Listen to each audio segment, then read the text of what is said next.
Hey folks, just wanted to give a quick intro to the video. For those who didn't know, this was originally done over live stream, and I went into it pretty casually. I had a few pages of notes and some other things and ideas that I wanted to touch on, but in general, it was delivered in a pretty stream of consciousness manner. For this upload, I went back and did a lot of editing and trimmed out a lot of the fat, and did some minor visual editing here and there. So if you notice any weird visual jumps or it seems like my thought process is kind of hopping all over the place, it's probably just where I had to cut out dead space or a lot of off-topic chatter. I intended for this to be more of a listenable product than anything, so hopefully it won't interfere with the experience too much, but if anything ends up confusing or you'd like some additional clarity on anything, feel free to bug me on Discord. Thanks for watching. So, Storm. That was a whole ass thing. I don't even know where to start with that, but damn, it was pretty exciting. Definitely not the first time I have ever assisted with tournament stuff. I've helped with RIP a whole lot, several years, both like at the main one and the half one. I think the first one that I helped at was like RIP 10.5, and then I was always just like either formally or informally doing volunteer work for that one every time I showed up. It's just like I'd show up and it's like whether I'm competing or not, I'm just like, yeah, whatever, you need somebody to haul pads, I can do that, whatever, right? Storm 2023 was like the first one where I was like a main TO, technically co-TO. I definitely deferred a lot to Carter and Steven for 2023. Pretty much saw myself as like, the sidekick, as it were. But this one, 24, I definitely was given / wanted to take a much more like active stance in like, running it, designing it, doing all that kind of stuff. And I am very happy to say that as far as I could tell, I feel like it was a success. Pretty much most everybody I talked to at the event, at the event, everyone's having a good time. Emotions are running high, so, maybe some bias there. But everybody I talked to, like, at the event, told me / assured me that they thought it was really good. I've heard some secondhand and third-hand stuff, like, particularly people who have been around, like, been going to storms since way before my time. I'm talking like, Storm 14, a Storm Reborn, like old DDR storms, and there was second and third hand feedback like, yeah, this was a really good one. So I'm flattered by that. Yeah, the number one thing I really want to say about Storm was that like it was not just me. As I mentioned in my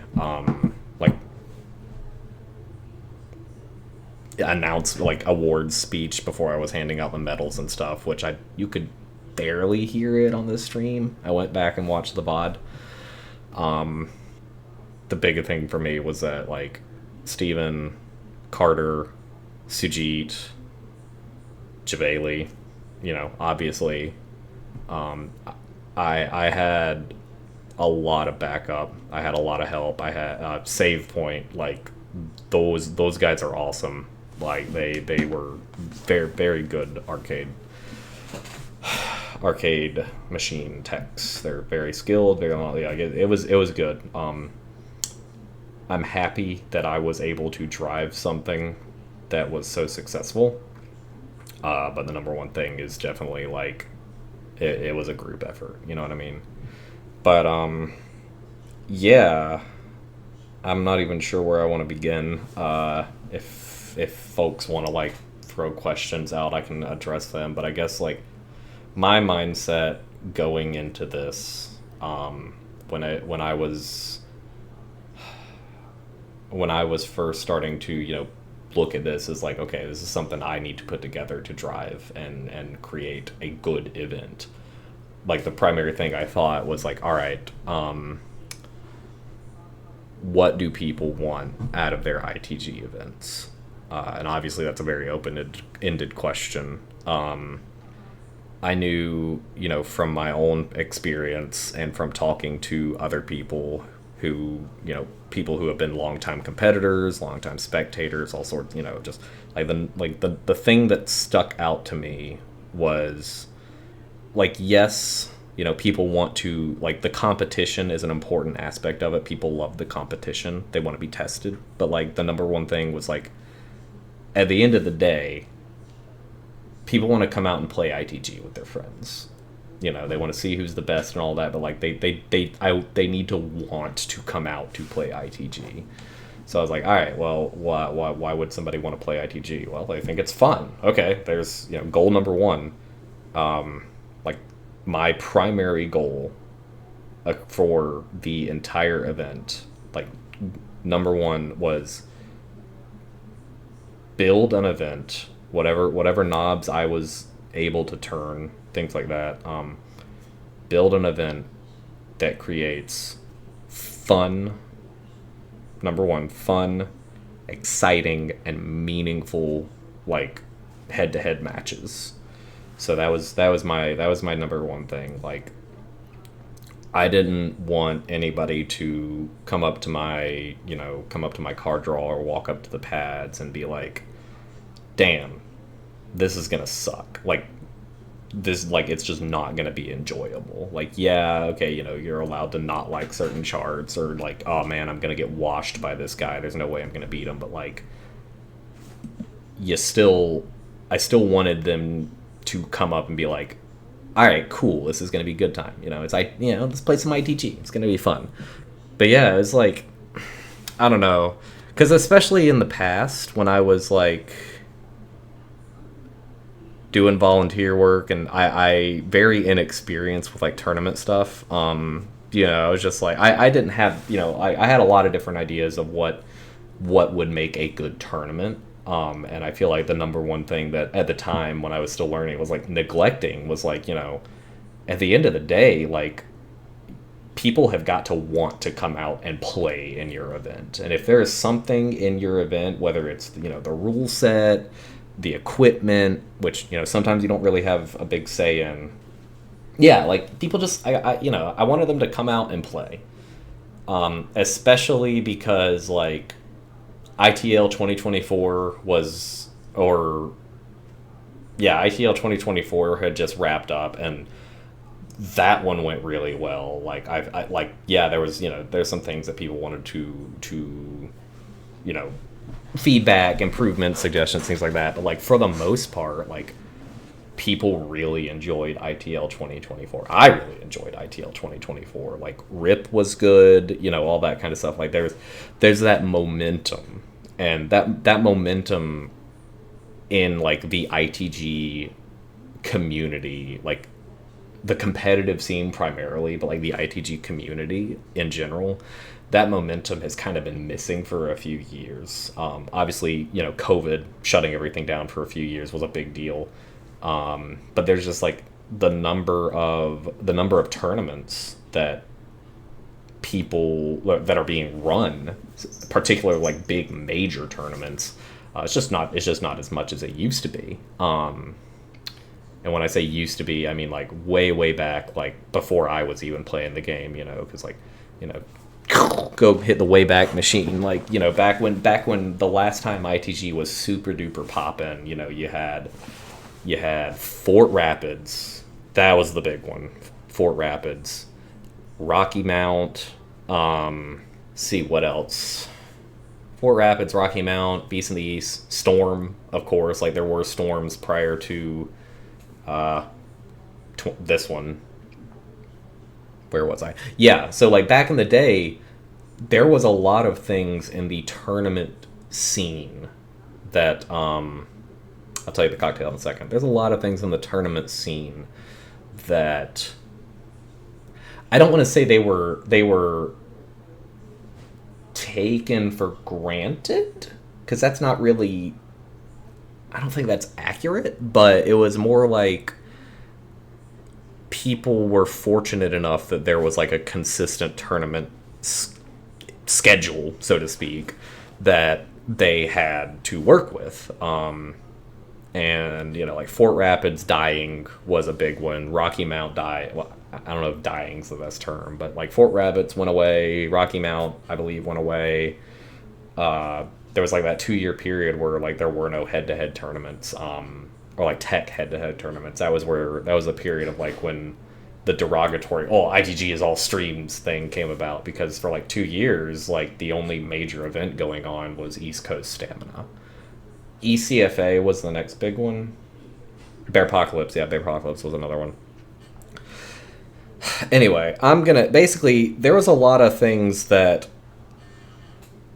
in hindsight, like now with the benefit of hindsight, we can look back and realize that whether they knew it or not, there were certain things that were in place, in the systems in place, that made consistent tournaments feel more connected, even if they weren't the same event.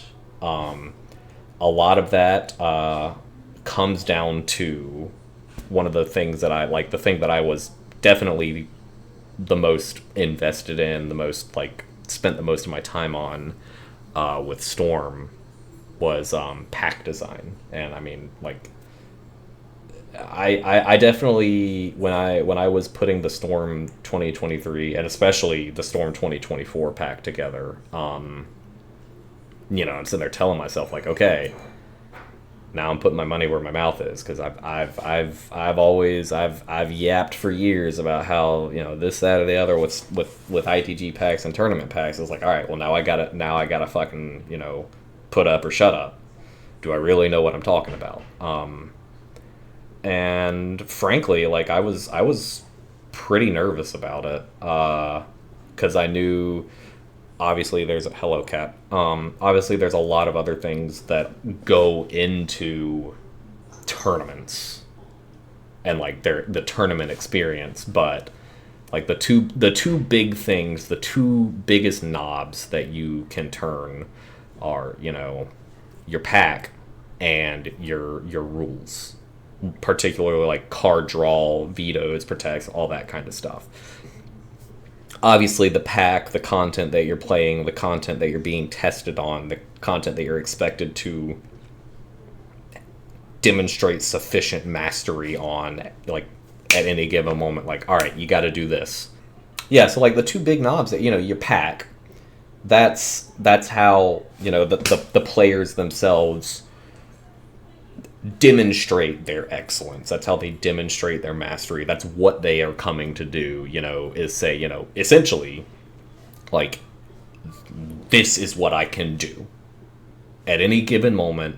No matter, this song is showing up, I can do it. I can rip it. I can rip it better than the guy, girl, or non-binary pal next to me.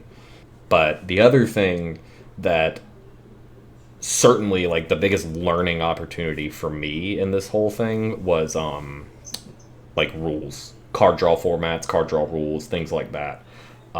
That is something that I very much just kind of, that's what I took for granted prior to this. It's how critical that aspect of the event is. It's a lot more than just like, I don't want to play that. Oh yeah, I kind of want to play that. Like that, like particularly like once you start getting to a higher level, once you do more competitions, which back in the day when there were more consistent tournaments, it was easier to kind of get this experience, but now we don't have it. But the card draw, that is where you have that's where you have your agency to affect your opponent. Because after that, like when you get on the pads, like what the person next to you does is kind of irrelevant. Like in a way, like yeah, you got to do better than them, but it's it's not like Mario Kart. They're not like throwing red shells at you. You just got to play the song. We don't do the duck-a-muck stuff anymore. No more duck-a-mucking. That's illegal. No duck-a-muck rules. To quote Vincent, like, because he has gotten really, really good at, like, explaining this in terms that people can understand. If you were to look at it like a fighting game, like a fighting game is essentially, like, I'm literally just taking Vincent's words right out of his mouth here. What's up, Leon? A fighting game is, essentially, in a way, it's a conversation between you and your opponent. Like, you're trying to understand what they're doing. They're trying to understand what you're doing. You're trying to understand how to approach what they're doing in a way that will result in your success in the interaction and the engagement and ultimately in the match. Like, it's essentially just a back and forth, a very rapid, fast-paced back and forth. ITG doesn't really have that, despite being like a head-to-head competitive game. ITG doesn't really have that. The only time you really have that kind of dialogue between you and your opponent is during the card draw. And that's why having formats for card draws and picks and vetoes is way, way, way, way, way, way more important than I really gave it credit for. And probably here in a little bit, I'll talk about, like, I flubbed the way the card draw format worked for pools. That is one of the biggest lessons I learned, is that what I was doing did not work. And once the good thing is, like, I'll just go right into it. So essentially, the card draw, the format for pools, it was essentially, for those who weren't aware of it, during the pool section. Now, it was essentially 4-person pools. They each pool played a 6-song gauntlet set, and it was essentially a round robin with everybody in your pool. Like, you were playing next to somebody, but you weren't only competing with them. You were competing with everybody in your pool. And for each song, you would get points, wins, essentially based on how many people your score was better than. That's a little different than a direct head-to-head, because, like, yeah, you want to pick something that your opponents are not as good at, but in a way, it's perhaps a little more difficult to counterpick 3 people at the same time, especially when you aren't just competing on the one song. You're essentially playing 2 sets back to back, 2 3-song sets back to back. So this is really where I need to do most of my learning, because I didn't consider all this stuff when I was writing the rules up.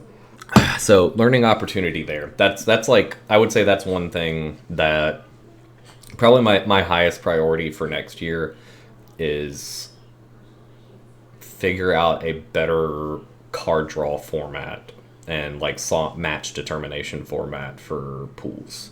Because I really like the 4-person pool 6-song gauntlet. Most people I talked to really enjoyed it. I think it is, what am I looking to improve? I'll get to that. I'll tell you in a second, because that's the rabbit hole. But most people really enjoyed it. I think it's exciting because, like, the person who, like, comes in at the bottom of the ladder, they still get essentially 2 sets. They get 6 songs. They even have a little agency to pick. Ideally, they have some agency to pick what songs they do and don't want to play. And it's also, like, it has a different sort of energy to it, because it's not like you're not starting and stopping. Like, you just get up and you play 6, you get warmed up, you play 6 songs, and, I don't know, like, I like to keep playing. Like, if I start and stop, I do poorly. So the thing that was not super great about this, I'm gonna pull up the rule set. Pools is definitely, like, I'll just start at the top. Like, right here, song pack sections for each pool. So here was flub number 1. I very much overestimated the my like how the turnout of lower level players. I was expecting that after ITL 2024, which really had a lot of like lower level players that jump into it and really enjoyed it. They like it had a really good set of lowers, no tech, single tech lower. Like it got a lot of people play in ITG who may not normally play ITG or would be like intimidated by ITG. So I was expecting slash hoping like lower level players are going to come out. We're going to have a lot of people who maybe they can't even pass 11s, maybe they can't pass 12s, or like maybe their timing is doo-doo, but like they're a stamina beast. They're like an upcoming stamina beast. It's like they can just haul even if their timing's not good. That was what I expected. We'll actually go back to my little notes here. I had a lot of notes. So like it was right here, like accounting for the skill spread of like what I expected and the like competitor base. So like, and it's funny because I said it right here. Prior storms, like most people who show up to storm are really good at dance games, one or multiple. So for lower division, like, or I expected a lot more people to show up. That did not happen. It was a very, very, very top-heavy event, which isn't a bad thing. It made a lot of exciting matches in both pools and top 8. It was really cool. But as a result, after the rules document had been out for, like, a month, I'm looking at the seeding, and I'm like, all right, I think the way I originally had it written up, the way things fell, like, Lolipo and Spencer were like potentially going to be competing on like no tech 9s, and I'm like that is like yeah, like they had like mid low in their pool because they were wave 4 and it was like mid only, so it was like low mid, so it's like what that was counter to like goal number 1 right here, meaningful, like people at that level. People at the level of Lolipo, Vincent, Spencer, even though Spencer like hasn't really played ITG much in recent history, they're like more of an old school player. They do like TDR, SMX, and all that. Spencer's still really, really, really good at ITG. Like they had no business competing on like easy stuff. And so it's like, okay, that would not be a meaningful match. It's because it's essentially like, all right, who gets the first crapshoot excellent or something, right? And that's why we moved to FA plus. That's why DDR Extreme stop being like as exciting of a competition way back in the day, because before Marvelous was like enabled in normal gameplay, because like a lot of people got so good at the game, like they were just PFCing the game on command. So like it stopped being meaningful because like, okay, you got a crapshoot, great. Does that mean you're the worst player, or does that mean like you just flubbed? That's the kind of thing that I was trying to avoid. So like after the rules have been out, I'm like having to shuffle around which content each wave is playing, and I don't like to do that. That's just a personal thing. Like if I put it's definitely like work, my job bleeding over into how I handle this kind of stuff, because like I do a lot of project management with my work, and that's kind of what TOing is. It's project management. I don't like to do that. I don't like to put something out there, say, hey, here's your official documentation, refer to this if you have any questions, and then like 2 weeks before the event be like, hold up, I gotta change stuff. That confuses people, that confuses their competitors, that's annoying to put up with. These days, like the community is spread out across like 40,000 Discord servers, Facebook, all that kind of you don't want to, like when you put something down, you don't want to have to change it after the fact. It confuses your competitors, and that results in a less satisfying event because they show up and they're expecting to do this and they do that, and they're like, I wasn't even ready for this. Now I'm not going to do well. So obviously there's a lot of different ways to handle that. One is better predict what kind of demographics are going to show up. Like, that's on me. I was expecting a lower player turnout because of ITL 2024.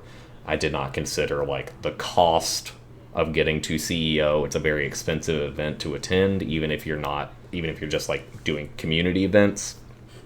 Travel, like, lower level players who haven't been in the community for a long time may not necessarily know, excuse me, even know about Storm being at CEO. So, like, that was a failure on my part, and it resulted in some minor but annoying shuffling at the last minute. It's one of those things where there's multiple ways to handle that. Like, one would be, don't release the rules document so early, or or if you do release it early, you could be like, hey, based on ABC XYZ, which is information we cannot have until later on, let people know this might change. Don't put anything in stone until you are certain it can be put in stone. That's one thing I learned here, which I don't like to do, because I know, like, a lot of people have I won't say a bad habit, but a lot of people have a habit of, like, they see the rules doc, they read it, they internalize it, and then, like, the event's in 2 months. Everyone's got a life. Everyone's busy. They're not sitting there, like, reading and rereading the rules doc and memorizing it. Like, they read it once and then, like, they don't look at it again. So it's kind of on them to look at it later, but at the same time, if they don't, that's not, like, you can't really fault them for that in a way. I'm not sure. I don't know really how to frame that. That's one thing, set up a system where people are aware that it is malleable until it doesn't need to be malleable anymore. Because, like, for Storm, we preceded everyone manually. That's pretty much, like, we just, it's not practical to do, like, on-site qualifiers. We had to precede people ahead of time, otherwise we wouldn't have finished the event in time. That being said, maybe don't put in stone what each wave or pool or whatever is playing until you have that seeding list in front of you, and you can say, okay, what makes the most sense here? What parts of the pack will result in fun, exciting, and meaningful matches for the whole event? And that's a moving target, I think that's one thing that I learned, is that sometimes there's moving targets, and that's okay. You just have to be able to identify when you hammer them in place and say, nothing's changing. This is it. Let's see. How many people did I expect to show up versus how many did? So the overall number of competitors, I think, was actually about as much as I kind of expected. Maybe a little less. I was figuring we'd get about 60, 64. I think we got 50 something all told. There were some drops and stuff, but, like, we were expecting mid 50s, so that's not bad. The only thing that was not to expectation was, like, the demographic spread. Like I mentioned, it was a lot of very good players, not nearly as many lower level players. But it worked out. Rules being spread everywhere. Tournaments, league tree, yes, and that actually is something that we have discussed in the in the staff channel. I don't have the skills to make this happen, but I know there are people in that staff channel, in that server, who do. We ideally want to have, like, a Project Storm landing page, whether it's some simple little Squarespace or something. I don't know anything about that. Some simple little website, or like a link tree or something. Like, we want a central landing space where we can just say, hey, here's all of your information for Project Storm. Not ITG at Storm, not Dance Rush at Storm, not CEO, like Project Storm. Again, like, that's not something I can really assist with. I don't have that skill set, but it's something the staff has, like, we've all, yeah, similar to the big deal. Like, they just have, like, you need to know about the big deal, you go to the big deal's website. Makes sense, right? It's something we've identified. I kind of just have to trust that someone with the knowledge and the skill set can make that happen. But it's a known issue. Competitors' responsibility to come as prepared as possible. Like, yes, and that's where I'm kind of torn from my, like, because, like, frankly speaking, both, like especially because of, like, the line of work I'm in, which is yeah, like, I've worked as an engineer and, like chemical plants for most of my career, which is, like, you need firm written documentation in chemical plants because shit's unsafe.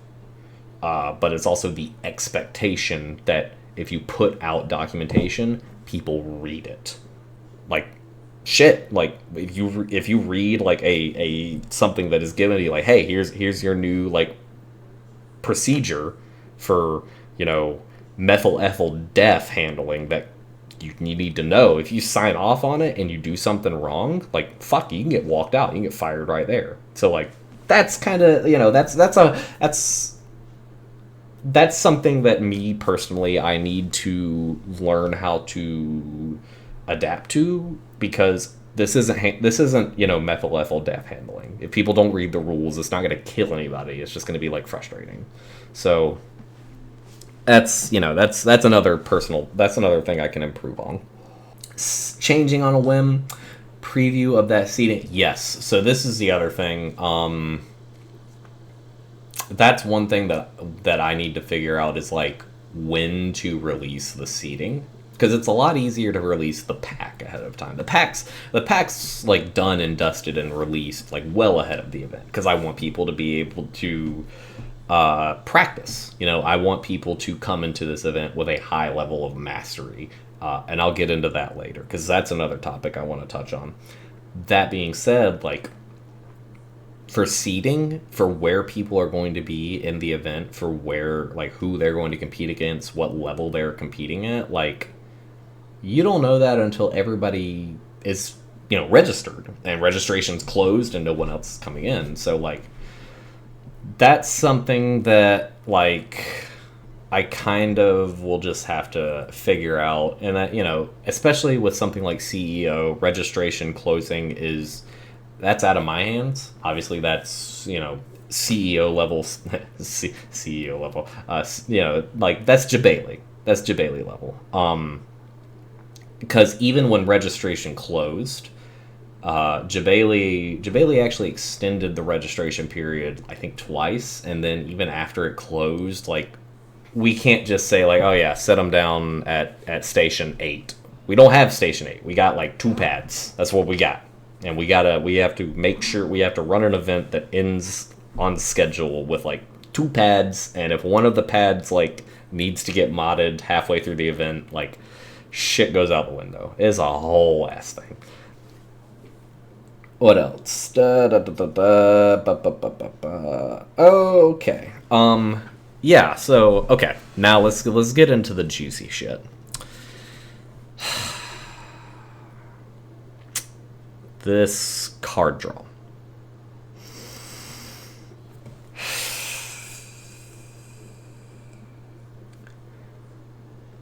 Bluntly, it was not good. This format was not good, and I take full responsibility for that. It was acceptable, but, like, every time I ran a card draw in pools, every time I was like, this kind of sucks. This doesn't make sense. So how this worked, for those who weren't there, like, basically for pools, we would draw 10 songs based on whatever pool you were in, what you were playing. I'd say, show everybody, here's your draw. 2 songs were like protected, and 2 songs were vetoed. And then like you played the 6 songs that were left over. So this card draw system is like a essentially like a bastardized mixture of like 3 different card draw systems that we came up with prior to the event that I ultimately just smooshed together into this thing because I misunderstood what Steven's vision for this card draw was. Like ultimately, the reason why this card draw feels so weird is because I misunderstood what like that we originally discussed. I messed up. Simple as that. I made a mistake. What we had originally discussed, let me see if I can remember it. I know I mentioned this in like one of the channels in the ITC server to Talkian because he was asking about it. We'd draw 10 songs. This is how we originally discussed it. Draw 10 songs, and then from lowest to highest seed, each person would get either a pick or a protect or a veto. One or the other. They would pick or they would choose, do I want to protect or do I want to veto something? And it would go from lowest to highest with, do you want to protect or veto something? And then at the end of it, like you would play the six songs in display order. Like when you protected something, it did not move in the line. So, but you still only played 6. That was what Steven came up with. I'm not sure where along the line I got mixed up. Somewhere along the line I got mixed up. The original thing I wrote up was you drew 10 songs. There were 2 picks and 2 vetoes, like available, so to speak. You would start with I don't even remember which seeds. You start like the first person up would pick. Do you want to use either one of the vetoes or one of the protects? They would choose. If something was vetoed, it was vetoed. Whatever. If something was protected, it would move to the front of the line. The reason I did that, frankly, I don't like playing in display order. I feel like I felt. We'll get into this. I felt like it kind of removed some of that agency that I wanted people to have when they protected something. I didn't want them to. I don't like the idea of someone protecting something but not getting to play it because it showed up at the end of the list. That just feels bad to me. That being said, this format, we'll get into it. I feel differently about this now. So that was how I originally wrote it up. You picked either a protect or a veto, and if 2 protects were used, they were done. You had to use a veto. If 2 vetoes were they were done. You had to use a protect. They would move to the front because they were essentially a pick, not a protect. I don't want to split hairs on the terminology, but whatever. Then we were talking about this in the staff channel. We kind of realized because I think we had highest seed. It was highest seed, then second, then third, then fourth. In that order, they would pick whether they wanted a protect or a veto. And we were talking about it. We were like, you know what? Being highest seed, being the first person up, and having the opportunity to protect something and move it to the front so it's guaranteed to be played in this gauntlet format where a 4-person round robin gauntlet kind of thing, that's very strong from a metagame standpoint. Going back to that dialogue, that discussion, the agency that you have, that this is the only chance you get it. That's a very strong from a competitive standpoint. Being able to protect something and force it to be played with nobody else having a chance to veto anything, especially if you're the highest seed and you're expected to win your pool, that's very strong because you can basically you can pick something that'll smoke out all the lower players, or if there's something like at the far end that you know you're really really good at that you normally wouldn't get to play, you can just like force everyone to play it. Like it's very strong. So we were like, that doesn't sound good. Well, we don't like that. We don't like that. I did, so I was like, okay, well, then I was like, okay, well, let's do it the other way around. Let's do lowest seed to highest seed. But it still had the same kind of thing where like lowest seed could protect something, force it up to the front, make everybody play it. And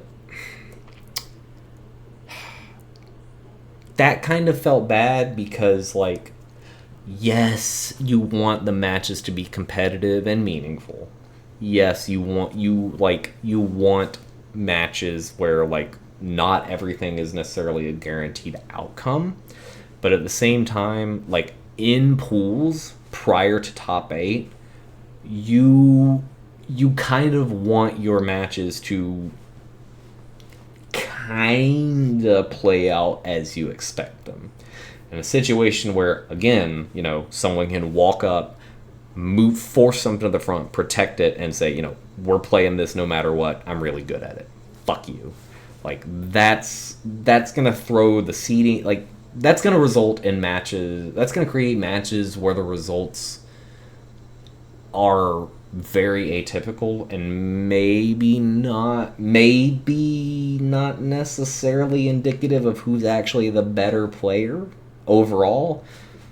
You can that's a rabbit hole. You can go down that rabbit hole. But the reason why originally we moved it, like we flipped it around, where like lowest seed would go first and highest seed would go last, is because traditionally in pools, like in all the in older ITG tournaments, typically it is beneficial to, at least in like a head-to-head situation where it's just two people, it is beneficial to go second in like card or like song determination orders. Your standard head-to-head, hey, you want pad side, protect order, or veto order. Typically, it is usually the most beneficial to go second. You want to protect second or you want to veto second. Because, like, if someone's going to, like, if you go up there and you're like, oh, well, you see a song in the draw where you're just like, oh, that song sucks. I don't want to fucking play that. It's fucking 9 a.m. I don't want to play Hormonal Electrons. So you're thinking like, oh, I'm going to veto that. You want to go second in that situation because your opponent, they may not want to play Hormonal Electrons either. Like, so it's like you don't want to waste your veto. If you're the higher seed and you have like that priority, like you determine what order things go in, you want to see what your opponent does first, because one, they might veto the thing that you don't want to play. Now you've got essentially a free veto. And two, it gives you more information as to what your opponent is feeling about the match. Like, if you walk up, you do a card draw, and it's like 4 11s and a 15. And your opponent's like, okay, I'm going to veto the 15. It's like, okay, well, now like, they don't feel like they can play the 15. So now like, okay, they're tired, they're fatigued, they don't think they have the stamina to, like, do a full set, like, competitively. Like, it gives you information.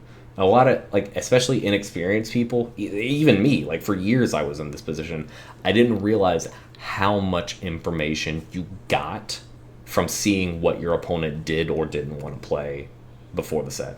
Because, like, I was just like, fuck it, I just want to play ITG. Oh, Kade? Yeah, fuck yeah, I love Kade. Let's play some Kade. It's like, I'm not paying attention to it. But that's the dialogue that, like, in fighting games is going on during the match. So, typically, going way back to where we started with this, the higher seeded player would, they get more benefit out of going last because they can see what their opponent or opponents are doing and, judge what they want to do based on that. In this format, where, like, the lowest seed went first and then the highest seed went last, and originally it was like there were 2 protects and 2 vetoes, and they picked, like, the highest seed actually had the least amount of agency. And that didn't feel good either, because, like, that's like getting punished for seeding well. And that was something that Taukian brought up. Like, it kind of feels like seeding well is actually a bad thing. And that's not something you ever want to create in a rule set. Ultimately, it kind of ended up happening here. The band-aid that I slapped on it was like forcing the order. Okay, first and second, like the lowest and second lowest seed, they get vetoes. There's no discussion. They get vetoes. Second highest and highest seed, they get picks, and they move to the front. It's not great. I don't like it. It doesn't feel good. It kind of like nobody has any agency. Like the higher seeds have a little bit of agency because they like force what gets played first, but like getting played first is kind of irrelevant when you're playing 6 songs and like the people who are worse than you like have already potentially knocked off stuff. And yes, like Chance just said, like in the gauntlet, like the order isn't really as relevant, and it was more just like, you know, if you were highest seed, it's like, okay, these songs at the end that you like might not play because they're at the end of the list, do you want to play them or not? And it's like there was no, like, it's like all the agency was in the vetoes. Very little of the agency was in the protects, but like nobody came out of it happy. It was just bad. It's just not good. So I don't know what I want to do for next year. I have had a couple of different things proposed to me that I like, but the number one thing is building a card draw format for pools that makes it feel like everybody has enough agency to potentially determine how the matches play out without overly skewing it in favor of one player or another. That's obviously difficult to do. This is not easy. If it was easy, I wouldn't have fucked up like I did. I'm definitely pretty heavily considering, you know, Steven's original proposal. Like, this is what I was saying. Like, after seeing how this played out in person for pools, like for the 6-song gauntlet set, I kind of like display order. I kind of like how that's going to work out, because it opens up like there's more metagaming to it. Like, you know, if you veto something, like, yeah, but like if you protect something, like if you protect something really spicy, but it's like in slot 7, like, oh, well, what if nobody vetoes anything? You know, what if you got like, you know, well, you never know. What if somebody vetoes something at like after song 7, or like they all protect something and like you don't get to play? It's very cerebral, and like that's pretty cool. Another thing that was proposed to me, Rinker actually thought this up, was what if there were, you know, like the same kind of thing, still playing in display order, but there's 3 protects and 3 vetoes. So like if the first 3 people come up and they all veto something, the last player has to protect something. Or pick whatever. I don't know. That feels kind of weird, because if everybody vetoes something, your protect's actually kind of worthless in a way. So I don't know about that. I gotta figure it out. I have to actually sit down and think about this. And this is not something I like. I guess you could call it lateral thinking in a way. I don't know. It's not something I'm good at. Just bluntly, it is not a skill I am particularly able to excel in. So I really have to work at this. That being said, I do have, you know, Steven is, they think about this stuff. They're very good at thinking of this rule sets and card draw formats and stuff like that, and I'm probably gonna lean on them a little bit, just because I'm like, hey, you've been around the block way more than I have. What do you think? You know, like, it's a team effort. Like I was saying at the very beginning, like, yeah, I was the TO, but like there's so much more than just one person who goes into this stuff. And it's like sometimes like there's someone who just comes over just like, you know, whatever. Like, hey, whatever happens at the end of the day, no matter what I'm playing, I got to do better than the person next to me. And that's a totally valid mindset. a lot of people really get into like the whole metagaming stuff, and that's a lot of, like, I want to give them the ability to do that. Let's see. Yeah, like, you have to see if things work by trying them. Ultimately, like, I would say, as much as there was a lot of stuff that I did not like about this card draw system, it was something. I tried it. I wanted to see how it would work, and I learned from it. I got a lot. There's so much I learned from this, and like, there's so much that I know. Like, okay, hey, I didn't consider this when I was writing this up, because I was sitting in my office writing this up. Like, I didn't, it wasn't like game day, information. So it was good. We tried it. It was something new. I think a lot of people that I spoke to at the event, like, they appreciated that I did try something, and I'm grateful for that. I'm very grateful that people were like willing to, humor that, I guess, in a way. But now the responsibility is on me. Like, hey, I tried something. It didn't work great. I learned a lot from it. I gotta take that. I gotta make something better next time, because that's ultimately like my goal here. Is, hey, Storm 2024 was awesome. It was great. We got to go up. If we stay level, that's okay. That's fine. That's good. But like, we have a foundation now. We got to go up. Funny enough, though. Well, I won't say funny enough, but what I found interesting is that for bracket, for like standard head to head, picks moving to the front actually felt really good. And that makes more sense, because you're competing with the person directly across from you. Like, it's not, hey, I'm trying to outplay 3 other people in my pool, and one of them's a pump player that I've never seen before. I have no idea what he's good at. It's like, it's like, okay, who am I playing against? I'm playing against this person. I know they are very good at this. I know they're very bad at that. This goes, going back to the rules, like goal number 1 here, meaningful matches. In a best 2 of 3 scenario, not like a round robin kind of vibe, best 2 of 3, or best 3 of 5, I want each player to be able to, in a sense, like, strut their stuff. Like, I wanted everyone to have the ability to, like, hey, 5 songs just got drawn. You got, you have to beat your opponent on 2 of them. And that's like, exactly. Like, yeah, what do I, like, the person next to me, what do I know? What do I know I'm going to do better than them on? And like, they're also thinking that about you, It's like, what am I going to do better than this person on?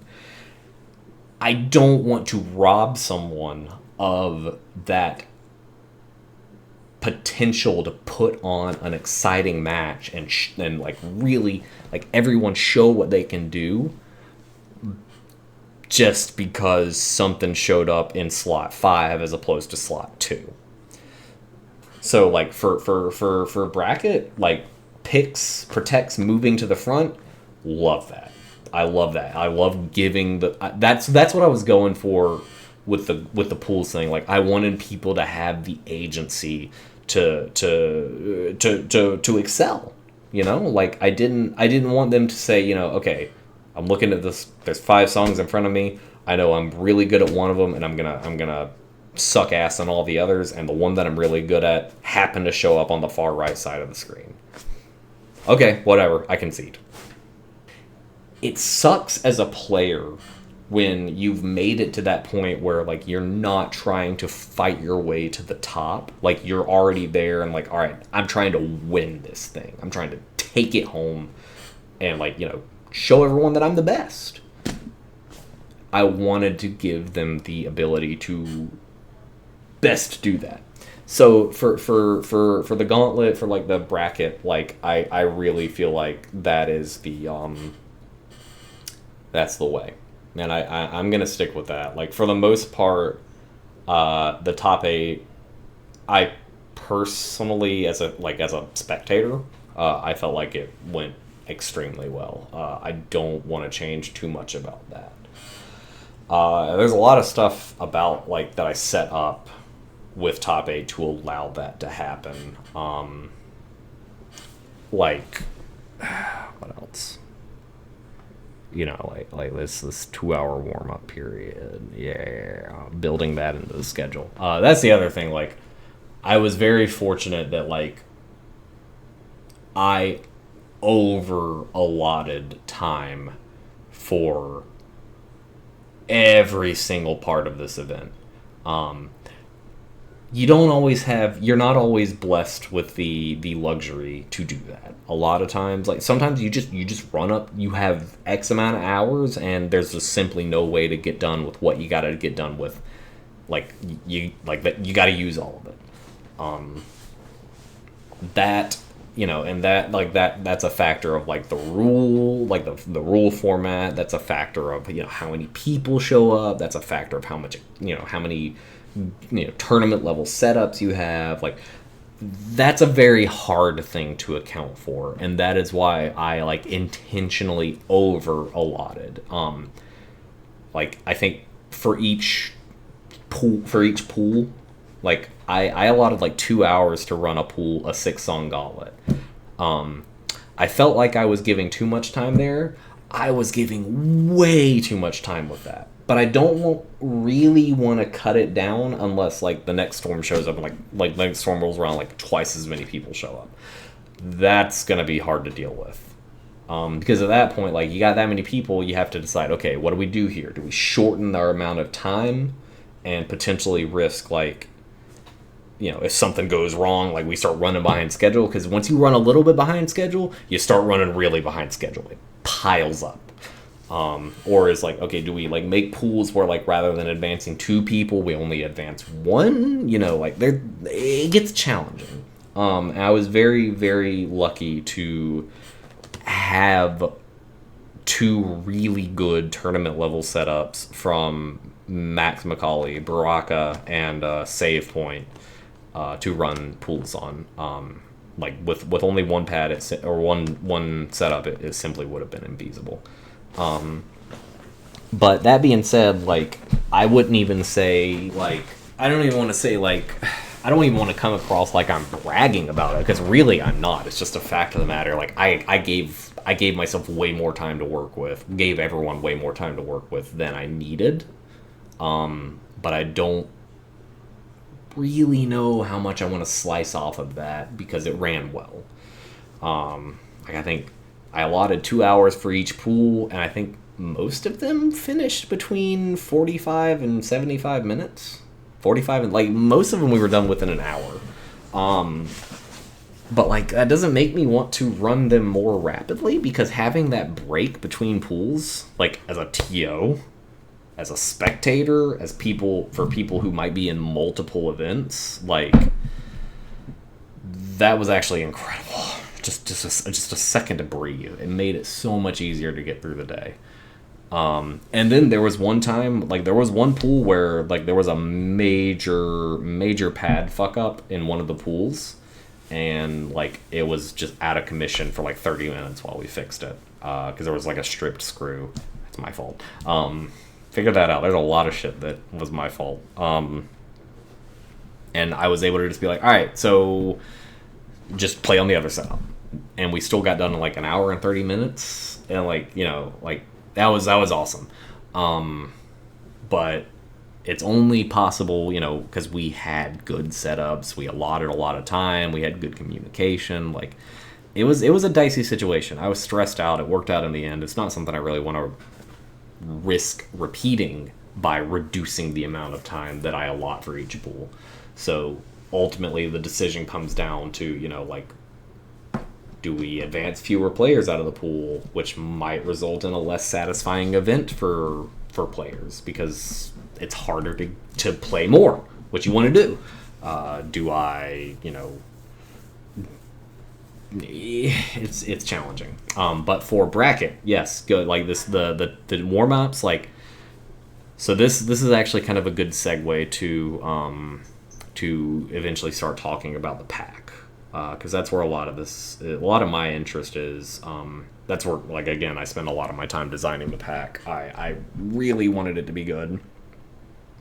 So this is a good segue here. So the pack was hard. Pack was really fucking hard. That was intentional. I wanted the pack to be hard. I wanted matches to I wanted matches at the upper end, like in top 8. I wanted them to be like just hold your breath, clench your butt. Holy crap, who's gonna come? Like I wanted to demonstrate how good the people in top 8 are. Because like as a top heavy event, there's a lot of really good players out there. Like the top 8, hell, top 16 in any other event, any one of them could be top 4 of the champion. Like, but like this is crazy. So it's like, all right, we're making it hard. This is something, this is where a little bit of my personal biases are starting to come out. Like I wanted to get people hauling ass, like I don't want grand finals decided on some dinky little 9. Like that's not fun. We're playing 14s, baby. We're hauling ass. Like I turn and I look at the other side of the room and like fucking 2 hours into Friday, like Pump It Up is playing like D20s. I'm like, they're playing hard shit. Why can't we play hard shit? Pump players like they're still in pools and they're playing like D23s and shit, and I'm like, damn, okay, these guys are way harder than I am. And so it's like, obviously it's a different game. Obviously there's different scoring, there's different rules. Like it's a different game. I get that. And I don't want to say I don't want to arbitrarily say, well, if they do it, we can do it, because there's totally different metrics by which you are judged the better player. That being said, like purely from like a physicality standpoint, I think Pump, like they kind of demonstrate that, like especially at an event like Storm, where it's like the best of the best, it's a major, like these people are good at everything they do in terms of dance games. Like these are good players. Like you don't want these matches being decided by crapshoot whites on a 9 or a 10. Especially once you start getting into the upper levels of pools to like determining who goes into top 8 and top 8 itself. So like, yeah, I'm like, Pump's been doing it for years. Like DDR has some really whack shit. Like, like I'm sorry, like DDR 17s are hard. I don't give a shit. Like they're just hard as fuck. And I'm like, they're playing 17s at the point where like, ITG might still be playing 11s and 12s. In 2024, especially at a major like Storm, where you are expecting the best of the best to be there, you're not playing Charlene. You're playing like really complex, challenging charts, even at lower difficulties, as it were. So like, again, it's a different metric, all that kind of stuff. But for the most part, like my perception, my personal beliefs is like, people, if you are going into this event expecting to say, yes, I am the best, I win, I won the event, I beat everybody else, like you can't only be good at lowers timing. Like you can't only be good at hauling ass through hard stuff. You have to be the best at, like, no matter what pops up in the draw, whether it's Abyssa for Benioid or, fucking Field of View. Like, you have to perform. And I feel like the best way to create an event where, again, meaningful matches across the entire competition base, like, that was the challenge for building out, like, upper. Like, all right, it's got to be hard, but, like, it also has to be, like, complex. That's a very difficult balance to strike. But I generally think, just from my personal beliefs, like in this day and age, like the game's been out 20 years. We've been playing customs for 15 of them at least. Like we, especially the upper level players, like they're at a point where I personally think they should be expected to perform on things that are physically tiring more than like technical tiring. Especially in a head-to-head environment where you're playing on neutral pads, you were traveling for a day or two. Like I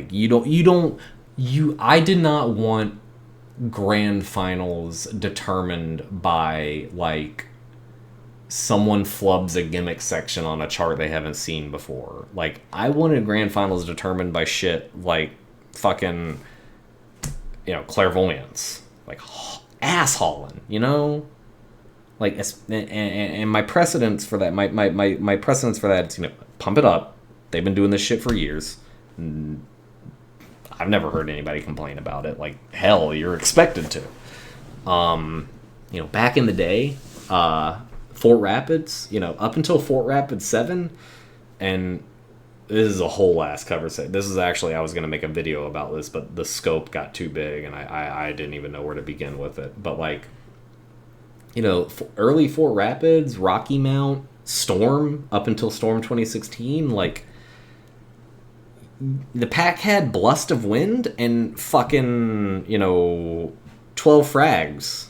Like, is that the best way to, like, there's a whole conversation on that, because that's almost getting to the point where, like, stamina / foot speed and tech had started to diverge, and, like, that's yeah, Can't Nobody and Wind Valley Boss in the same pack. Is that the best? That's not necessarily the event that I want to run, but, like, what I'm taking away from that is, hey, there's a precedent there. Obviously, we don't have to go to that kind of extreme. I'm not going to ask anybody to play fucking, Wajam in 2024 on head-to-head. But, like, there's a precedent there for hard content. That precedent kind of faded away for a little while. After Fort Rapids, like, Fort Rapids 7 was where, like, the official split was, because, like, they split the pack in two, like, shortly before the event. It was a whole thing. I've read the AIJ threads. Like, it was a whole ass thing. But that was where that was established. But, like, up to that point, like, people were playing all of it. After Fort Rapids died, there was like a two-year gap where there were no, like, major tech events, and then ECFA started. And ECFA was, like, partially a response to, like, the lack of tech events, and also, like, a response to, like, the weird challenging timing charts that were, like, starting to begin to appear. It was going for a very specific type of content. And ECFA 1 was like an invitational. It was like 12 people. It was a very small kind of thing. It was, I don't know if it was ever intended to become like the face of ITG Tech. It ultimately did, and that's a whole history lesson in itself. But, like, it started off like 12 people playing really wacky, like, tech shit at, like, Kyle Dobe's house. Like, they were all invitationals up until, like, the online ones. So, like, you went through like 6 ECFAs where they were just like small scale events. Like, the first ECFA, like, I think the pack went from like 9 to 12, which was really weird. Like, if you look at Fort Rapids, where like Fort Rapids and Rocky Mount ended, like, going up to 17s, and then there's 2 years where, like, the only event is ECS, and it's like people are pushing that physical difficulty, like, holy shit, we're passing 18s, we're passing 19s, we're passing 29s, all that kind of shit. And then, like, ECFA showed up, and it's like, yeah, we're gonna compete on 10s and 11s. To me, personally, it just feels almost it felt like it was overly simplifying the scope of what it meant to be good at ITG. And obviously there's a whole discussion there, like, like passing a 35 is completely different from quadding a 13. I get it. They're different flavors of good. They're both valid, and I think they're both awesome. But when I'm when I'm building an event for like head to head, like I can't expect that's the other thing to keep in mind here. Like head to head on neutral pads, like at some venue, like it's in the middle of Florida and it's like 1,000,000 degrees, 100% humidity. That's a whole lot different to play on than like your home setup. So like that's another factor for like building this pack. Like how do I build a head to head event that accurately tests everything from like whack ass weird lower level timing to upper end ass hauling that happens to have tech in it? It is a challenging thing to do. It was very difficult, especially in this day and age where fucking like every other day a new pack comes out and it's just like, I don't even know who this guy is, and they just dropped like 40 files. What? Maybe half of them are good even. Like, where do I even begin? So it's like that was hard to do. That being said, reeling it way back, going back to this little warm-up thing, because I made the pack so hard, I intentionally was like, I want top 8. I want those people. I want them ready to play. I want them at their best. I want them ready to rock. I want, like, this isn't, like, I think it was fucking ECFA Online 2021 or something, where, like, I overslept for my first remote match, and I literally had to roll out of bed at, like, 9:30 and fucking play Hormonal Electron Song 1. That shit sucked ass. I don't want anybody doing that. That was doo-doo.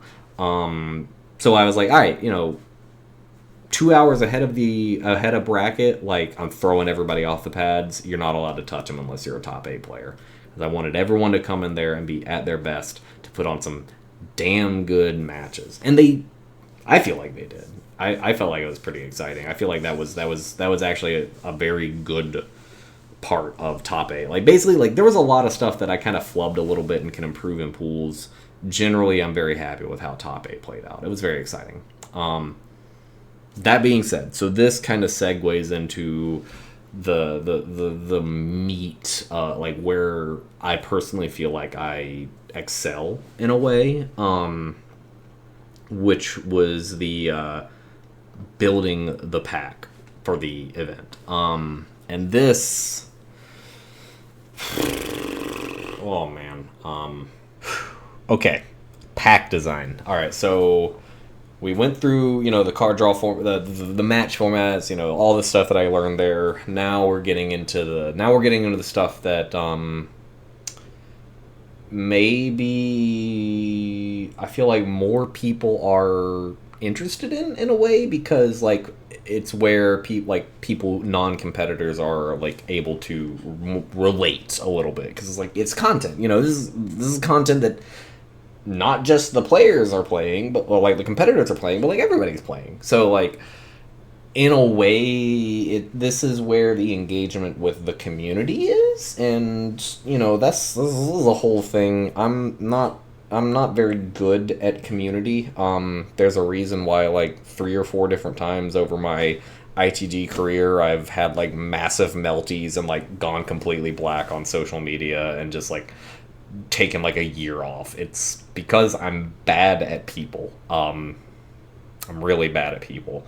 That being said, okay, pack design. All right, so this was simultaneously like the most fun and also most challenging part of the whole shebang for me, because at the beginning, not knowing who's showing up, not knowing what the competitor spread is going to look like, I had to take this pack. I had to take, X number of songs, X number of slots, and be like, all right, what's going to create fun, exciting, and meaningful matches across the entire competition base?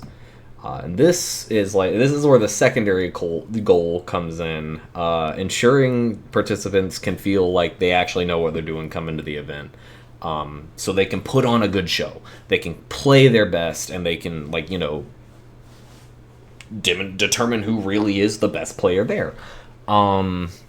This was where I definitely was like trying to turn as many knobs as I could. How do you determine how do you build a pack with all of ITG Tech content that exists like right now? Like, how do you build a pack where everyone will walk up and be like, all right, this is some good shit, and I feel like I can do good on it, and I feel like I can, I'm gonna have a good time playing it. I want to play it. I want to excel on it. I don't feel like I'm like be handicapped, and I can compete. I can do well. That being said, I'm looking at this. I'm like, all right, how do I do this? Obviously, I can't just use block rating. Block rating is like, you can't just use, all right, well, I want 5 8s and 15 9s and 25 10s, because this is like, okay, well, Obero, Sudsy's Obero, Sudsy's Alive Vonic Remix, that's a whole lot different than Six Finger Death Punch or SFX or Knots, Prolix's Knots, like block rating just isn't, it's not, it can't be the end all be all. It is a extremely important part of like building a pack, because it's like a measure of physicality, and that's important. Like physicality is an important part of the pack, because like you're in winter semifinals. You played all day yesterday, and now you played for 2 hours today, and like you're also in DDR, and like you've been playing that, like you're fucking exhausted. It doesn't matter whether it's Turning Point or Pawn. You're gonna look at it and be like, all right, that's a 12. Do I got a 12 in me? That's your initial like perception. So that's important, but like it's not the end all be all metric anymore. So one thing that I know a lot of tournaments are doing, I think the RIP team primarily innovated it. I'm sure like discussions were already happening, like, and I know early like ECFAs and Storm, like 2018 started doing this, like the beginning, middle, and end system, and like it kind of grew into the tier system that the Rumble and the Prairie team innovated. It allows you to stratify like not only by block difficulty but by complexity. And I really like the tier system. I think I was on the volunteer team when RIP first did them. Maybe? I don't remember at this point. I really like them conceptually. I like being able to split up a pack in a way that like says, not only is it like, to do this chart you got to be able to pass 12s, but also like, this 12 is hard because it's a 12, but this 10 is hard because it has side switches. Like that's a whole other thing. Pattern recognition, like being able to like parse and execute, like that's a whole thing for ITG that isn't as present in other games like DDR or Pump It Up or SMX. Like obviously there's tech in all of those games. Obviously there's pattern recognition and chart knowledge, but ITG Tech is certainly in a position now where it expects you to be able to realize like, okay, what is this? What is the chart writer expecting me to do here? At a level greater than most other dance games typically. I don't want to speak for them out of turn. So being able to stratify the pack in a way that like lets you take advantage of that is ideal. And I do like the tier system. One thing that The more I played in tournaments that used the tier system, there were certain things that I ended up not really liking about it, and I kind of thought it was just a me thing until I started speaking to, like, a lot of players, a lot of other players would tell me, like, half the time I go into this event and I have no idea what I'm going to be expected to play.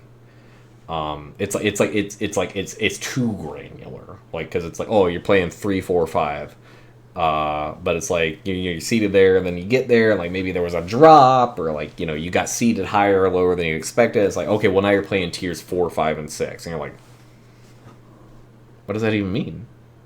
So, and I don't want to sound like I'm like speaking ill of the tier system, because I used it, really, like. But this, it's something that I heard from a lot of players, is like when it gets too granular, like it's hard to show up, go into the event, and like know what you are expected to play. And obviously, going back to something that Leon said earlier, like it is on the player to be prepared and show up to the event ready to play what they need to play. Like 100% agree with that. But you also don't want to make it overly complex. That way, like, people can show up, especially at an event like Storm, where there might be a lot of players who aren't as ingrained in ITG meta as a whole, who just show up and they're like, oh yeah, fuck it, I'll enter ITG, like, it'll help me stay warm for DDR, something like that. You want it to be relatively simple to understand. And that's why I was like, okay, well, I'm gonna try to get the best of both worlds here. I'm gonna go back to the old, like, low, mid, and high, or like beginning, middle, end, low, middle, upper division, but also I wanted to have overlap. I wanted there to be overlap in the divisions, where even if you weren't sure, like, am I gonna be lower, or am I gonna be in mid, there was still at least some subset of songs where, like, you would be able to say, like, okay, well, if I practice these, at least I know I'm gonna get these showing up. And that's why I ended up doing, like, the 5-tier system, where it's like low and low mid. Ultimately, I found out that this wasn't super intuitive. As I talked to a lot of players, like, leading up to the event and at the event, it wasn't the most intuitive, so that's something that, like, and a lot of it is how it's presented and how, like, I wrote it up in the rules doc. That's kind of, like, fairly simple things to fix, but, like, because originally, like, I had it, like, as low mid. And it's like, what does that mean? And the way I really wanted it to be considered is, like, like, hey, this block right here is not, it is in low and mid. So, like, it's kind of a presentation thing, and I might just end up, like, going, I'm kind of thinking, like, next time I'll just go to, like, tier 1 2 3 4 5, and just be like, all right, if you're in this pool, you're playing tiers 1 and 2, you're playing tiers 2 and 3. Basically do the same thing that we're already doing, like, with RIP. I say we basically do the same thing that they're already doing with, like, RIP and Eclipse East and Beast in the East and all that, but, like, just make it a little less granular and see if it makes more sense, because I do like the tier system. What I really want to do is kind of like an even number, like a consistent number of songs. Because, like, in general, that was one thing. Like, I wanted, no matter what division you were playing in for this event, I wanted it to be the same number of potential songs. So, like, low and low mid, like, is 50 songs. Mid, where if you're playing everything that's got mid next to it, which was low mid, mid, and mid upper, 50 songs. That was how I set this out. Where it was like, okay, that, kind of it just makes sense to me. Like, you want the same number of potential songs in your pool. No matter, or in your draw, no matter what you're playing at, like, because otherwise it just kind of feels, like, weirdly skewed in one way or the other. And I like standardization, I like consistency. So that was kind of the thing where, like, I wanted the overlap, because I wanted there to be like at least some small subset of songs where like if you just showed up, you'd be like, I don't know if I'm in low or mid. All right, well, it kind of sucks not knowing where you're gonna be, but like, all right, here's some songs that no matter where you end up, these might show up. That way, up until like when seeding is released and you know what you're playing, like at least you're practicing something. Like you know that if you practice these, they're gonna show up. Because that was really one thing that I wanted, like most of all. I wanted, particularly upper level players, but I wanted everybody to come into this event with the highest level of mastery possible.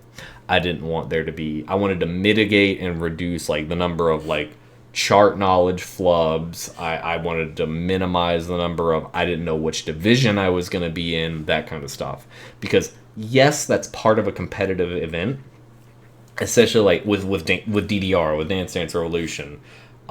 The chart library is enormous, and like at any given moment you could draw like something from 5th mix, or you could draw something from A20, and like there's plenty of discussion to be had on that. I'm not the person to have that discussion, but like that's their thing, chart knowledge. ITG being the malleable, like ever evolving, ever growing, like community created thing, chart knowledge is less of a thing, to like hard thing, but at the same time it's very important to me, because that was one thing, like the one of the biggest things that most of the people I spoke to, in particularly in upper division, but like across the event, was like they wanted to play things they already knew. And that's a very difficult balance to strike, because every single one of them, like everyone I talked to was like, yeah, I like new content. That's like that's ITG's thing. New content. Like you constantly got new things coming in. People are always making new stuff. Like maybe it tests similar things, but like it's a bop. It's a new bop. It's something we're tired. Yeah, like that malleable, ever-changing content base is like, it's an ITG thing, and you want to embrace that. But that being said, for this event, which was like, this is like the major of the year. No offense to any other tournament, like the dance game major. I wanted it to be like something where when people showed up, like they didn't have to worry about like, oh fuck, I didn't look at the new charts. What is it? I wanted them to show and be like, okay, I got this. Gonna kick some ass. Because that makes exciting matches. And like competitors want exciting matches, spectators want exciting matches, you know, like there's a whole thing, like the stories, you know, the legacy of charts. Like I want that too, but like I just wanted there to be good matches. The number one way to make good matches is make people compete on stuff that both of them feel like they can do good on. And that leads into the like the decision, like when I started like deciding, you know, thinking about like, okay, where do I pull these charts from? Where like how do I source this? Because that, you know, that's ITG's great like selling point, is that there's gadzooks of charts. There's a bajillion charts. And like every day you turn around and there's another 4,000 charts, and it's like, whoa, what the fuck? Why are there so many charts? And I didn't want that. One thing that I wanted to avoid, and obviously it's a hypothetical, because like if people are competing at this level, they're going to practice and prepare for the event. But like one thing I didn't want is like some sort of hypothetical scenario where like grand finals is decided because like it's some brand new unreleased chart that no one's seen before, and like one of the competitors just didn't get the chance to practice it because like, fuck, I don't know, they work 50 hours a week and they're busy. They've got, you know, they've got a dog, they've got a kid, they work 50 hours a week, and they volunteer at the local like community center. Like, you know, They don't have, like, yes, it's on the players. It is their responsibility to practice and prepare and be ready for the event. But at the same time, like, God, y'all, we're old. I'm 31 years old. I'm a grown ass man. I got a life. I don't have, like, I just, like, frankly, it's hard to stay on top of everything. And for the sake of this event, I did not want there to be, yeah, fucking pushing 40. I'm gonna go through my midlife crisis soon, right? I wanted this to be an event where people could come in and just kick ass.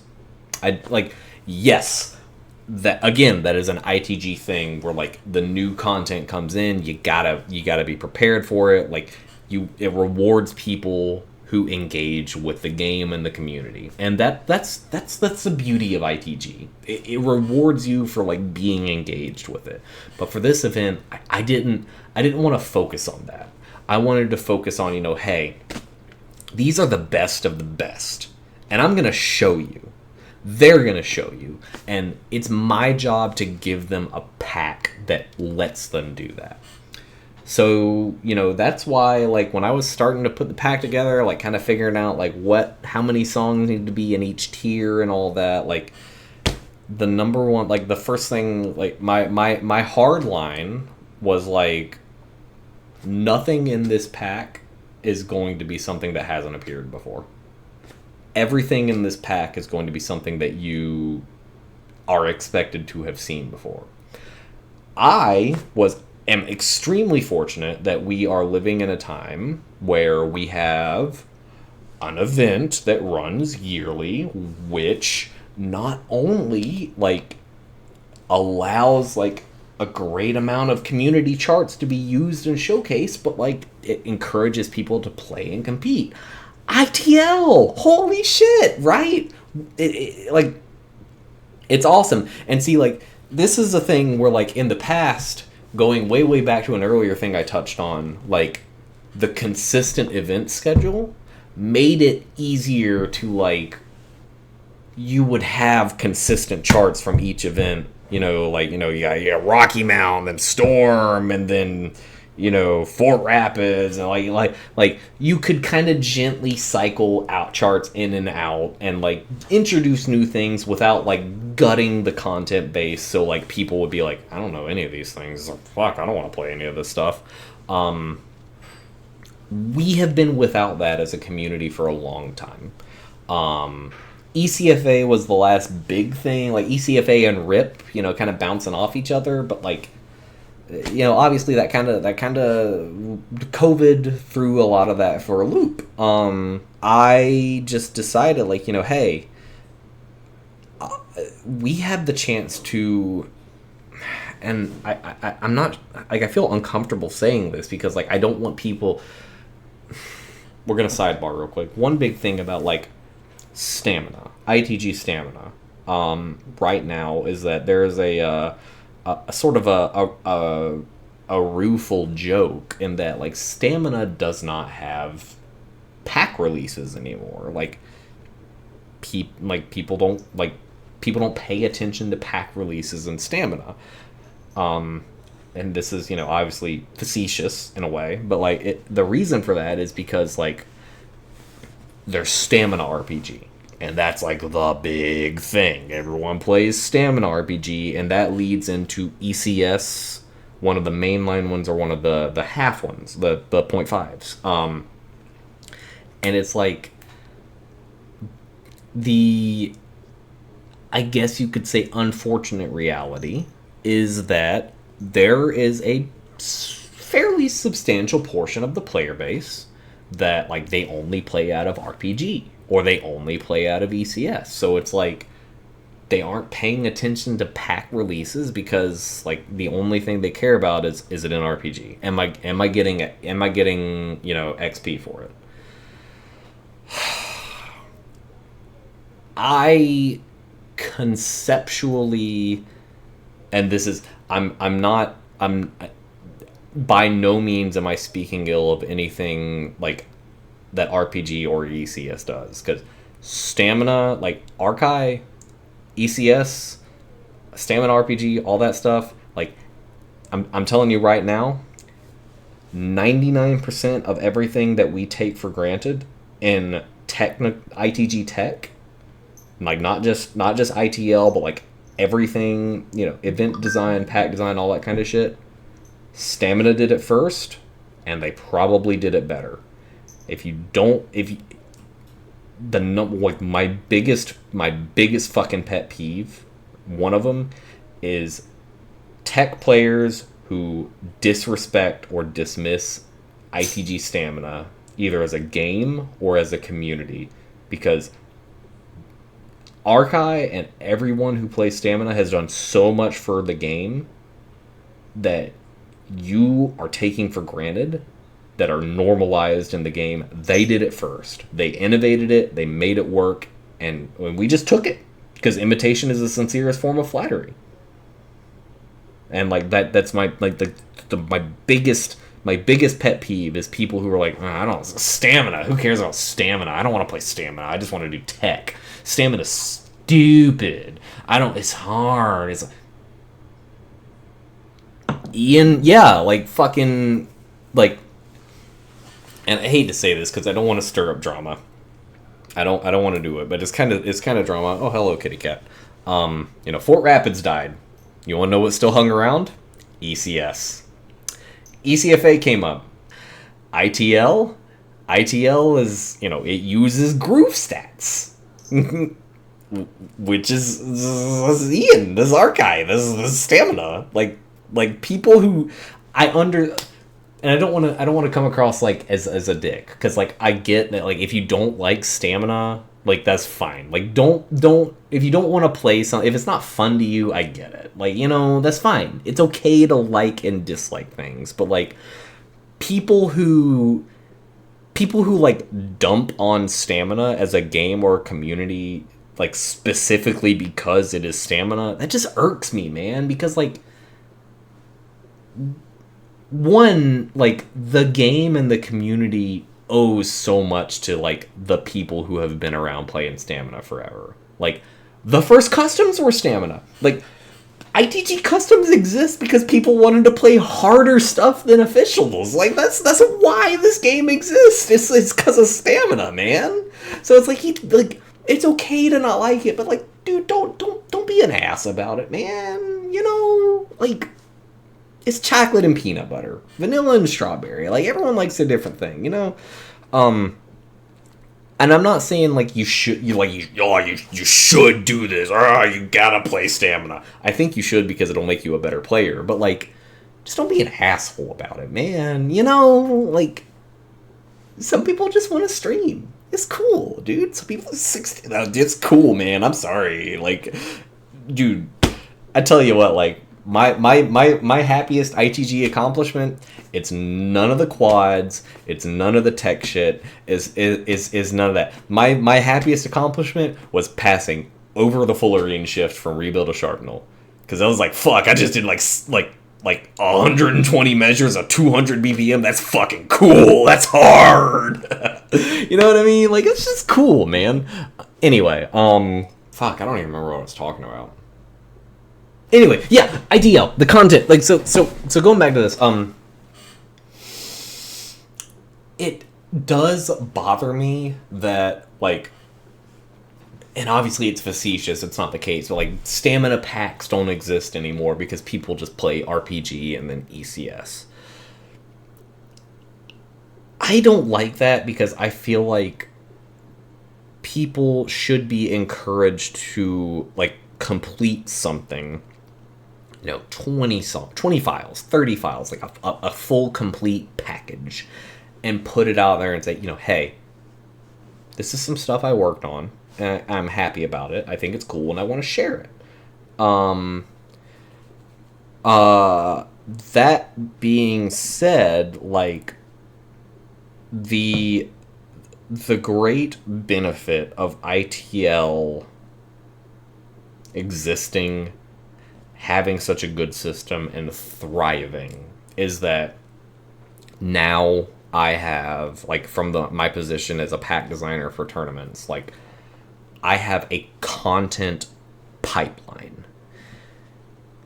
Like, for Storm, and this is for Storm, not for any other tournament, because that's also the beauty of ITG. Like, if people can put on a tournament, they can use whatever content they want. They can run whatever rules they want. That is the beauty of ITG. It is so malleable. There's so much you can do with the game, and like, it's still something that the average ITG player can just say like, "Hey, I want to do that. I play ITG. Why not?" But I want Storm because in the absence of like any other like tech ITG major, I want Storm to be like, people come into this event and they are ready. They have the highest level of mastery that they can possibly have for the event. And the easiest way to do that is use content that people have already been playing for 3 months out of ITL. And obviously, and like my thing was, so like that was my big thing when I was designing this pack. I was like, no unreleased shit, no new shit, no like it's only stuff that people have seen before. Obviously, the easiest source of that is going to be ITL, but there's other tournaments, and those are entirely like those tournament packs are out, even if they use stuff that's like new or unreleased or whatever, like it's out. There's a precedent that has been set for the content in that pack. Hey, if you're keeping up with competitive ITG, here it is. This is out. The Rip pack is out. The Shine pack is out. The Beast in the East pack is out. Like, when I was designing this pack, I looked through everything I could get my hands on. Not just ITL. I looked through like all sorts of I looked through everything. Like, yes, obviously I have a very, very strong knowledge base for ITL because I'm one of the curators for the event. Like, I have the luxury of having already done a substantial amount of like curation for competitive ITG going into Storm by having already done ITL. I have that luxury, but like there's also there's other events, and if you are avidly following competitive ITG, you are like expected, quote unquote, to be aware of these. And yeah, like Kenji just said, there's a lot of people. And it is just a fact of life in the community. There are a lot of people who they only play out of tournament packs. Even if they aren't competing, like they just kind of assume like, okay, the stuff in this pack is going to be, fun, competitive. It's, stuff that I need to be good at. It's relevant. And a large part of me really I hate that. I hate that that's a thing because like I feel like people releasing content should be, people should release content they should make content that they want to make for the sake of playing it and having fun, and they should release it for the sake of other people playing it and having fun. I vehemently dislike and disagree with the concept of people only making stuff for the sake of like getting into a tournament pack. Like, yeah, people do that. I get it. A lot of people have it's a big deal to them, and I get it. Hell, I was there. Like, fuck, I've been doing this for it's 2024. I've been doing this for 7 or 8 years. I get it. I really do. I have been there. I have been through the whole thing of like, I want people to play my stuff, and the easiest way to do that is like get into tournament packs. I get it, and I'm not like dismissing that, and it's a big part of like a lot of people's drive, but like I feel like it is ultimately robbing a content creator of like the simple base joy of creating content for the sake of creating something that you want to play. And I ultimately think that at the end of the day, people should make ITG charts for the sake of making something that they want to play. Not for the sake of putting it in tournaments, not for the sake of anything else. Like, you make stuff that you want to play because that's how you make the best content. or how you learn the best. That being said, I 100% understand that getting into tournament packs is like, it makes you feel good. Like, oh shit, like the dude putting this together thinks my stuff's good enough to like make people compete on it. That's fucking cool. I get it, 100%. It is a very difficult balance to strike. It is a very difficult subject to navigate as someone who is like me, someone who is both a, you know, like a player, a content creator, and now a TO. Like, fuck, dude, like it's hard, and I don't want anyone to think that getting into a tournament pack that I design or not getting into a tournament pack that I design is necessarily indicative of like the quality of their content, because I don't know, it is I am blessed with the position of all three: player, content creator, and tournament pack, you know, tournament organizer, to understand that there's so many different viewpoints that people, so many different like positions that people approach content creation.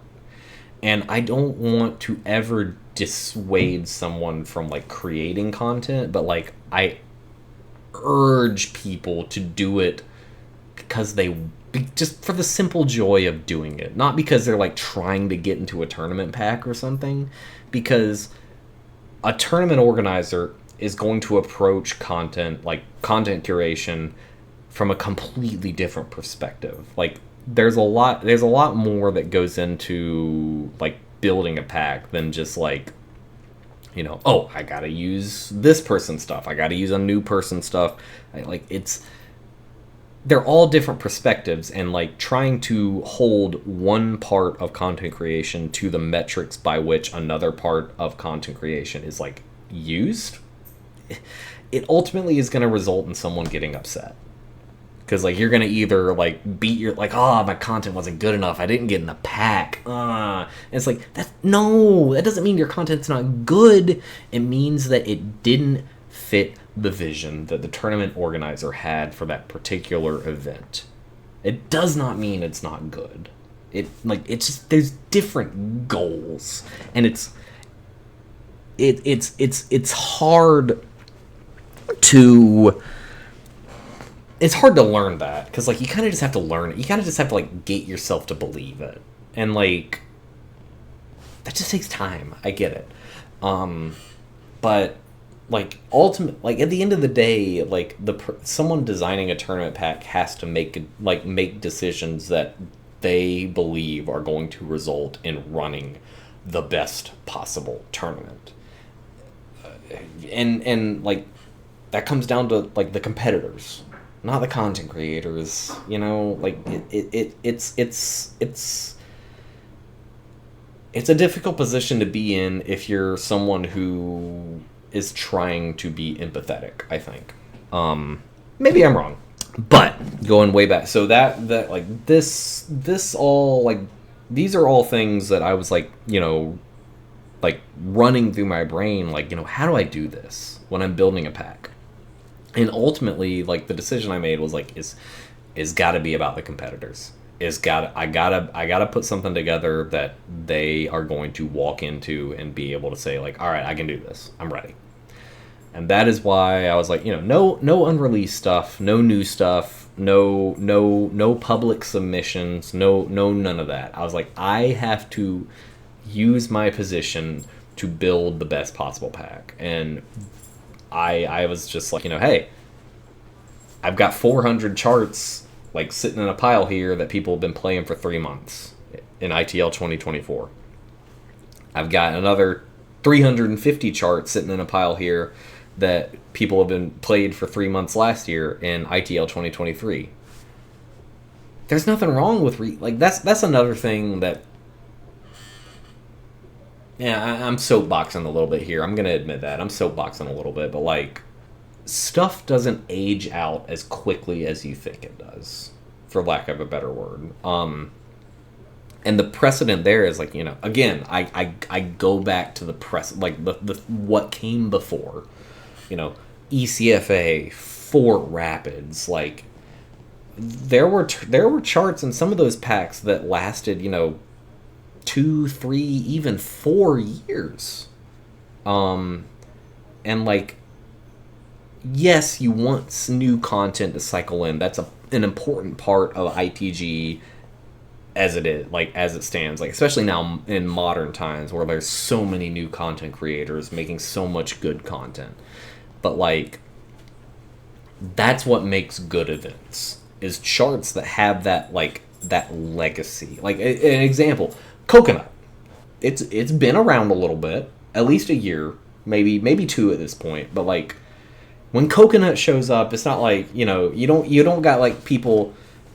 Yeah, since early 2023. So about a year and a half, right? So like when Coconut shows up in the draw, you don't got people going like, when Coconut shows up, you're like, oh fuck, Coconut, yo, that's hype as shit, right? Like that kind of legacy. Like that's what like Vincent is talking about when he talks about legacy. It's like not necessarily something that's been around for like 40 years and like people are just tired of, but like something that has had a chance to like, hey, remember like 6 months ago when such and so had that kick-ass match on Coconut? Oh shit, now they're in losers finals and it just came up in draw again. Damn, that's exciting, like that's what we're talking about. That's why so many competitors, especially like longtime competitors, upper-end competitors, have been like I guess it's like griping for so long. Like we don't want like 80% of the pack to be new every time we come into an event. We want something that we can like, we want to run it back. Like fucking Joe Schmo and Jimmy Donuts, like, oh, they had the hell of a match on fucking, modular technology a few months back. And now it's in their draw again. Oh, they're gonna run modular technology back. Ooh, and that's exciting.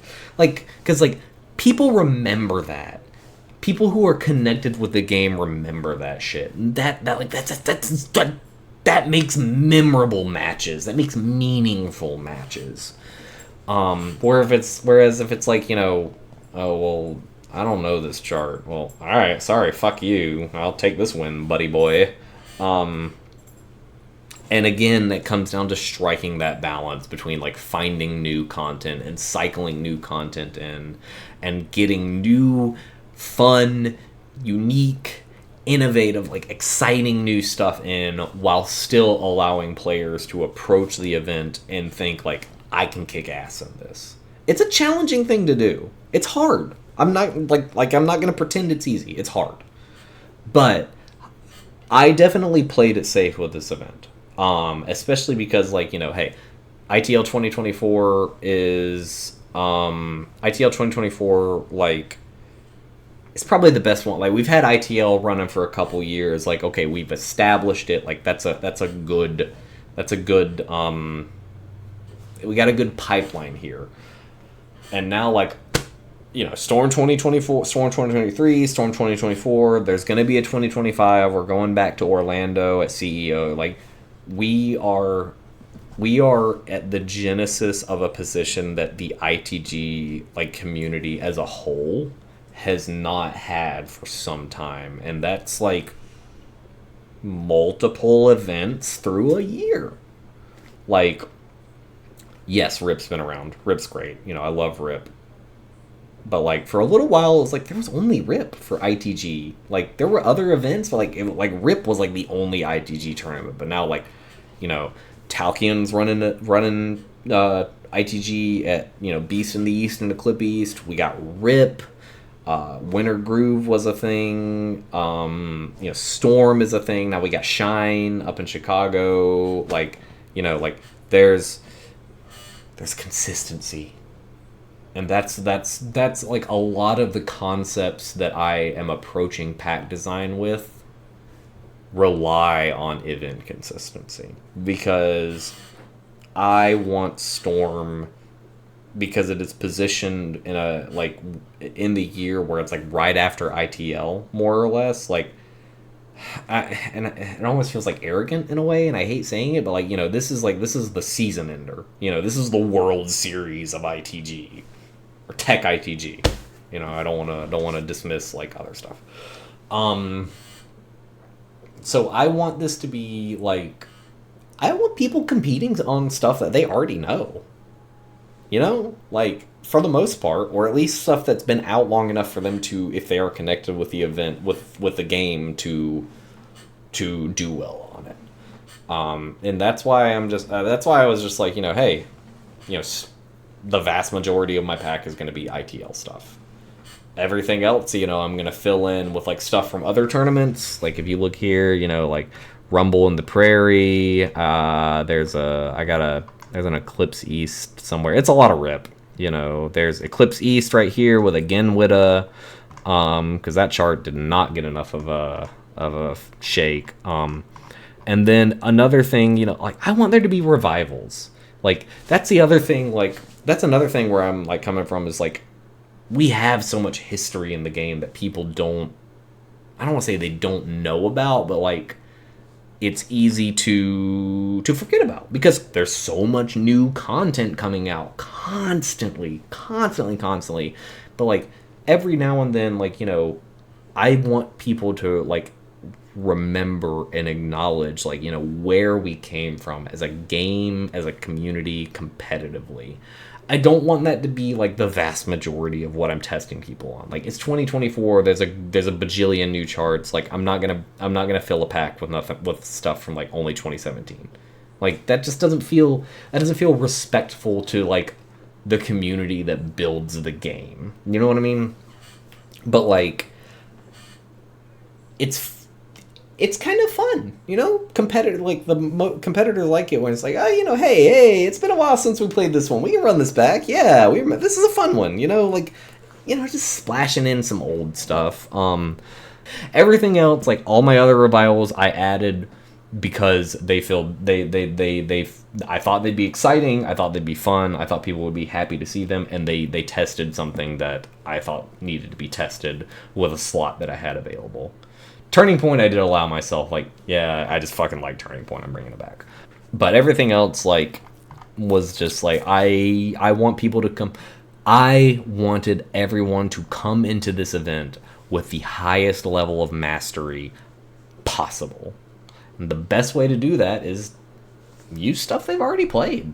A lot of like that is definitely like stepping on the toes of content creators, because I know especially a lot of newer content creators, again, like I just got done like ranting about, like, I get it, but like for a competitive event like this, like, content creators, like, representation is not the most important part.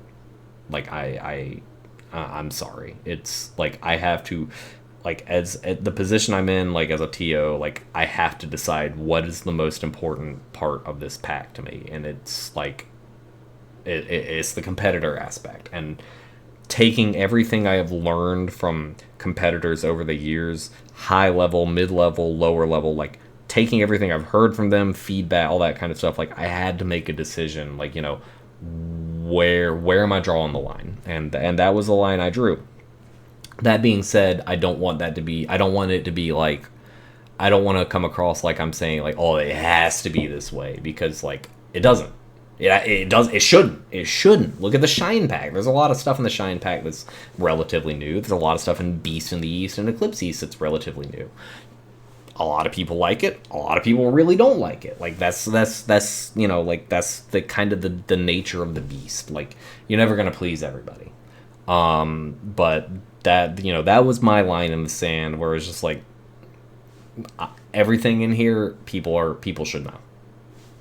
It's just that's my mentality for designing a pack. Like, it's not a showcase. It's not a content showcase. It's a tournament.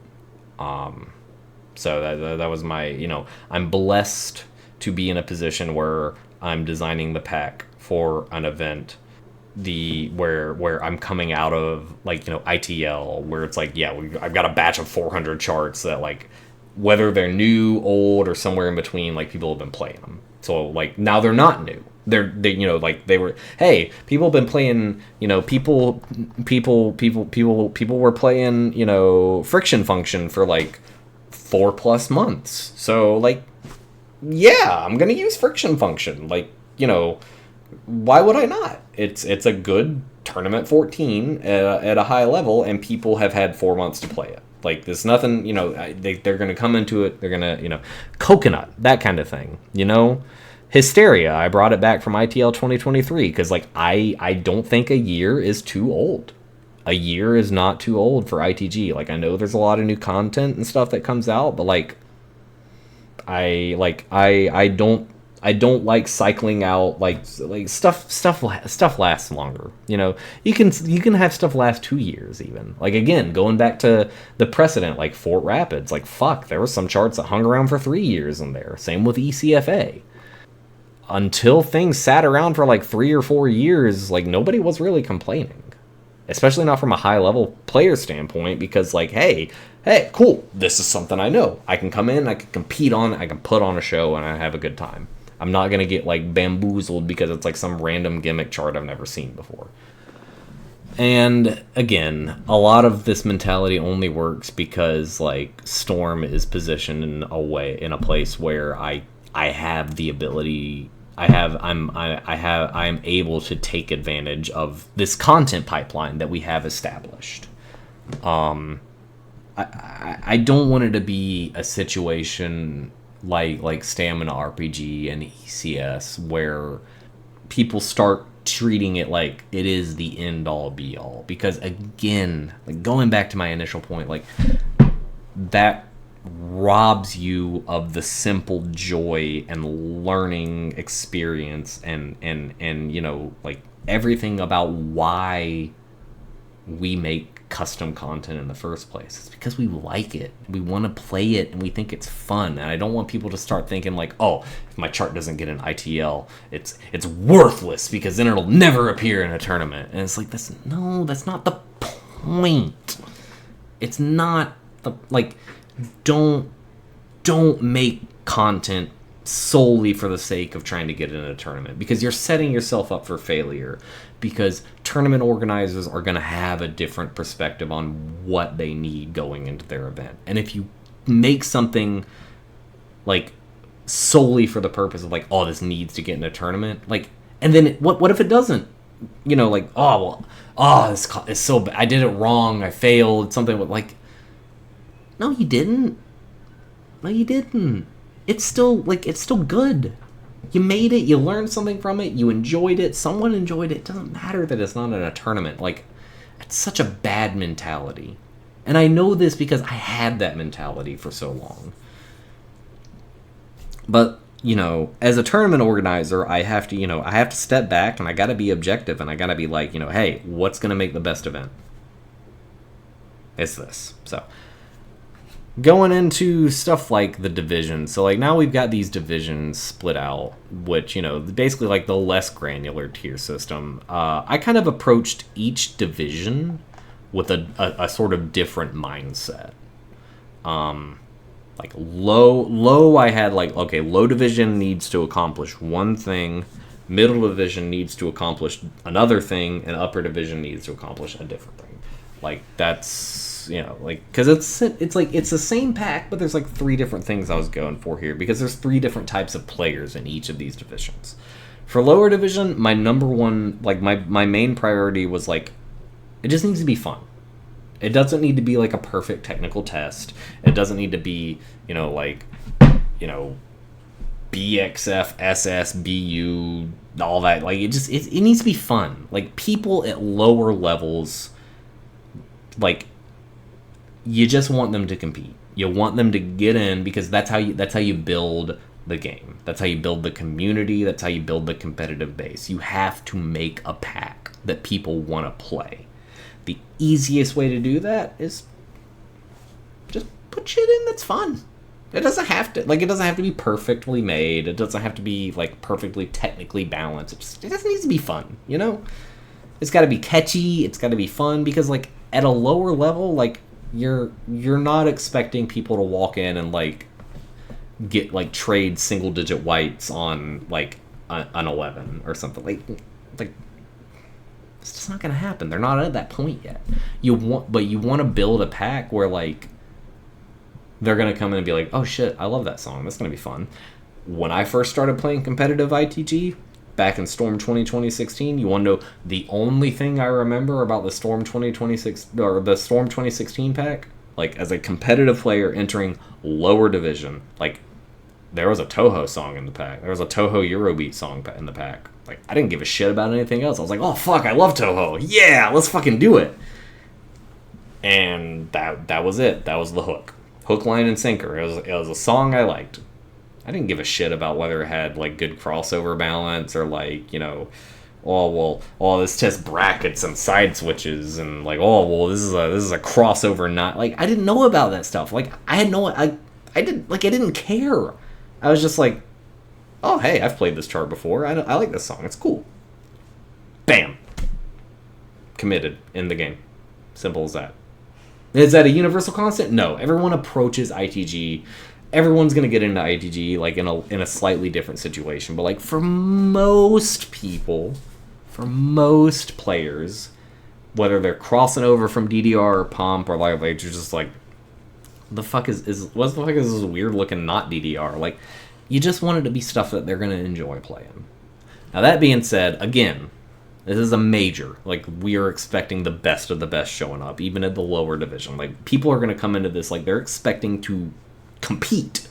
So, like, that was the big challenge for lower division. Like, putting stuff in that, like, people want to play, people would have fun with. Maybe people from other games who aren't as familiar with ITG can like show up and show out on, but also like still, you know, building towards the concepts that we expect to be tested in like modern ITG, like building up to that. Like there has to be that kind of ladder, because you don't want a situation like ITL 2023 where like everything's hunky-dory fine, and then you hit like 13s and suddenly you're just like you're expected to know every tech under the sun and do them all at once at the same time. There's got to be the progression. So like that was my big thing, like, you know, hey, number one priority for low division, it's got to be fun, it's got to be catchy, it can't be too complicated. Like on average, it's just gotta be, you know, it's gotta be stuff that people like the average American, like maybe casual rhythm game player are gonna get into. So it's like, okay, what do we pick? What do fucking rhythm game nerds like to play these days? Oh, they like fucking K-pop. They like anime music. They like VTubers, you know? They like video game music, you know? Things like that. Like, you want songs that, like, people catchy, like, stuff that people are gonna be like, oh, holy fuck, you know? Like, oh, I know this song. Oh, I love... Who wrote BTS? Is that... Yeah, I love K-pop. Yeah, I'm gonna play this game. I'm gonna play this event because I want to play K-pop. You know, it's like... They're not worried about fucking doing bracket side switch crossovers and like, oh, we need crossover bracket 8s. Like, no, you need K-pop. It's what gets people playing, man. Now, granted, again, we got to build towards this like we have to ladder up into, like, we got to progress to that, because this is ultimately a test of technical prowess. Like, we want the best ITG tech player to win. It can't just be a bunch of cute fuzzy gimmies. That can be most of it in the lower division, because we want people to be comfortable entering, having fun, getting into the event and being like, okay, damn, ITG's pretty cool, I kind of want to play it more. But at the same time, you know, like, we have to acknowledge the skill spread, particularly at lower divisions, where people are going to go into this event. So, like, Anti-Fragile. Anti-Fragile's got a lot of tech in it. You might not necessarily be, like, the best at, like, upper stuff, but, like, if you have a strong grasp on, like, modern ITG tech, you're going to do good on Anti-Fragile. You should be rewarded for that, especially in the lower division, because that is ultimately what this game and this event is going to be testing. Cockroach cooking. The BPM change. That's a very unique thing to ITG, that you want people to be ARA with the foot switches. That's not something that's like tested with like that strong, like consistent motif. You don't really see that in like DDR. So like, yeah, you want to reward that, but at the same time, like, you want the DDR player who doesn't really know tech but is really good at timing syncopation. You want them playing stuff like Sugar Rush. They're gonna love that shit. China Express, they're gonna love it. Like, you want this to be a pack that like random, like kind of like sort of good DDR ITG players, like, this is something that they want to play. Low mid, this is where that overlap kicks in. This is where the good shit was, because it's like, hey, this is stuff that like, yeah, from a physicality standpoint, someone in low division should be able to play this, but like, if someone's in low and they're excelling on this kind of content, it's because they are ready to play ITG competitively in modern events. So like, that's where, we got Ideology. It's a BXF 11, does everything. S-Bond, that's a very difficult, like, for someone who it was completely disconnected from ITG tech, even if they're good at IT, like dance game, like DDR, like S-Bond expects that you like come into it like knowing how to do ITG tech. As Tech Bump, you are expected to know ITG. It's not just dance games, it's ITG. So that was my big thing with lower division. Like, I wanted to build something that like everyone and their brother could be like, hey, I love this stuff. And I feel like it was successful, especially from like low mid and going into mid, which I'm going to touch on next. Like, one thing that really stuck out to me, particularly like from waves 2 to 4 at Storm, was that there was a lot of people who aren't ITG mains. Yeah, they play ITG. They're really good at ITG. They've been around ITG for a while, but like, it's not their main game. Keek is one. Keek is a DDR player. Keek advanced 2 pools. He's good at ITG.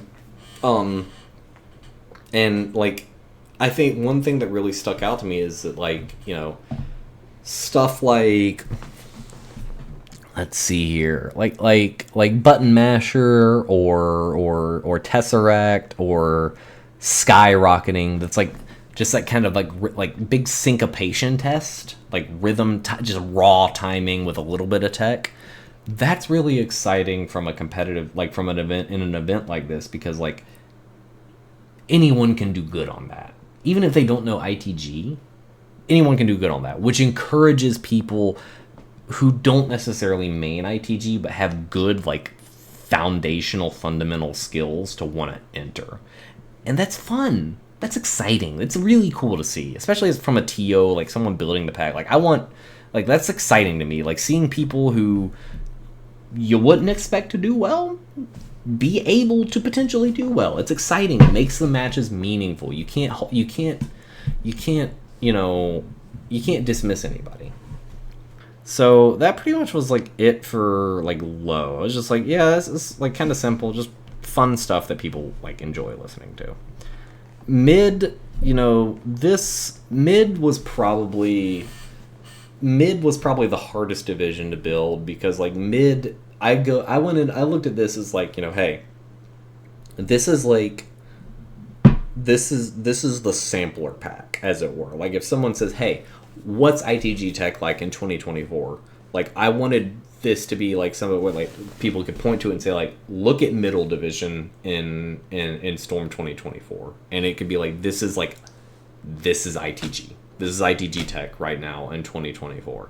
So I kind of had to like there's a lot of different things that had to be taken into account. Like, the foundational, fundamental kind of just like raw timing, burst control, things like that. Like that, like you had to have some kind of things with that. But then also like, that's where mid is where that advanced tech starts coming in.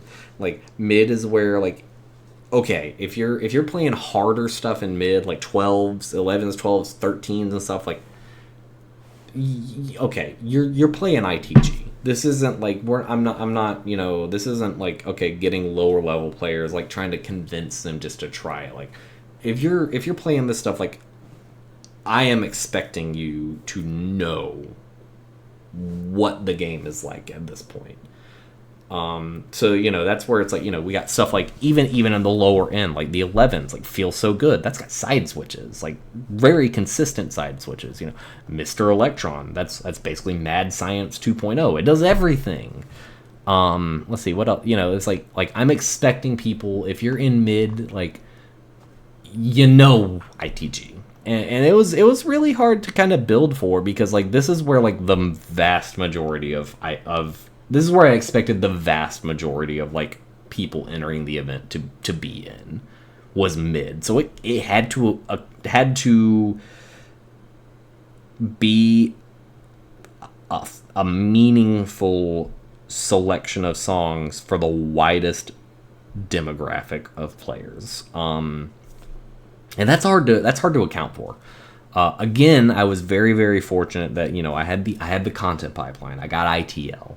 ITL had a lot of people who were like, even if they're just casually playing ITG like on the side, like, hey, what's ITG Tech doing these days? Oh, there's ITL. It's got all this stuff in it. Like, I pull from that, pull from old tournaments, and try to find the nice balance between like, hey, here's a BXF side switch burst X mod 12, and also here's something that has some crossovers and syncopation, and like 15 millisecond FA plus, crossovers and syncopation is still a relevant challenge, especially for like mid-level players. Obviously Storm was a little weird because like it was such a top heavy event, but it still resulted in some very exciting matches. Like I won like the pool where I got smoked, and fortunately I didn't have to play any more ITG. I could just focus on running the event. It's like it was me and 3 DDR mains, which like shame on me. I got smoked by a bunch of DDR players, but at the same time, it's like hey, it allowed people with like that foundational skill. Like, you don't gotta know everything under the sun, but you just gotta be good at dance games. And like, if you keep up with there was 1 or 2 songs where like I beat most people in my pool because like it was some really advanced ITG tech, and like that's the purpose of the event. But at the same time, it's like it was still competitive and meaningful and fun, because like there was also enough content where it's just like hey, this is just kind of like a mid-level, like there's like 2 techs or whatever, all that kind of stuff, and it's just like you just got to be good. And that was exciting. Like that was actually a really good pool. It was a very close pool. We all ended. It was actually really scary how close how close the results were, and that's exciting. And like, if you lean too much towards one side or the other with content in middle division, that's where things are going to be tough, because you're going to overly skew towards one type of player or the other. And middle division, in my opinion, like from the philosophy that I'm approaching this, like everyone who plays dance games should have a few songs in mid that they like and they are good at. That was my number one philosophy. Like, this has got to be the sampler pack. This has got to be this has got to have a little bit of everything that ITG tech is in 2024. That was really hard to build. I'm pretty happy with how it turned out, though. Again, like having the stratification, where it was just like, hey, I've got everything from, Groove District, which has like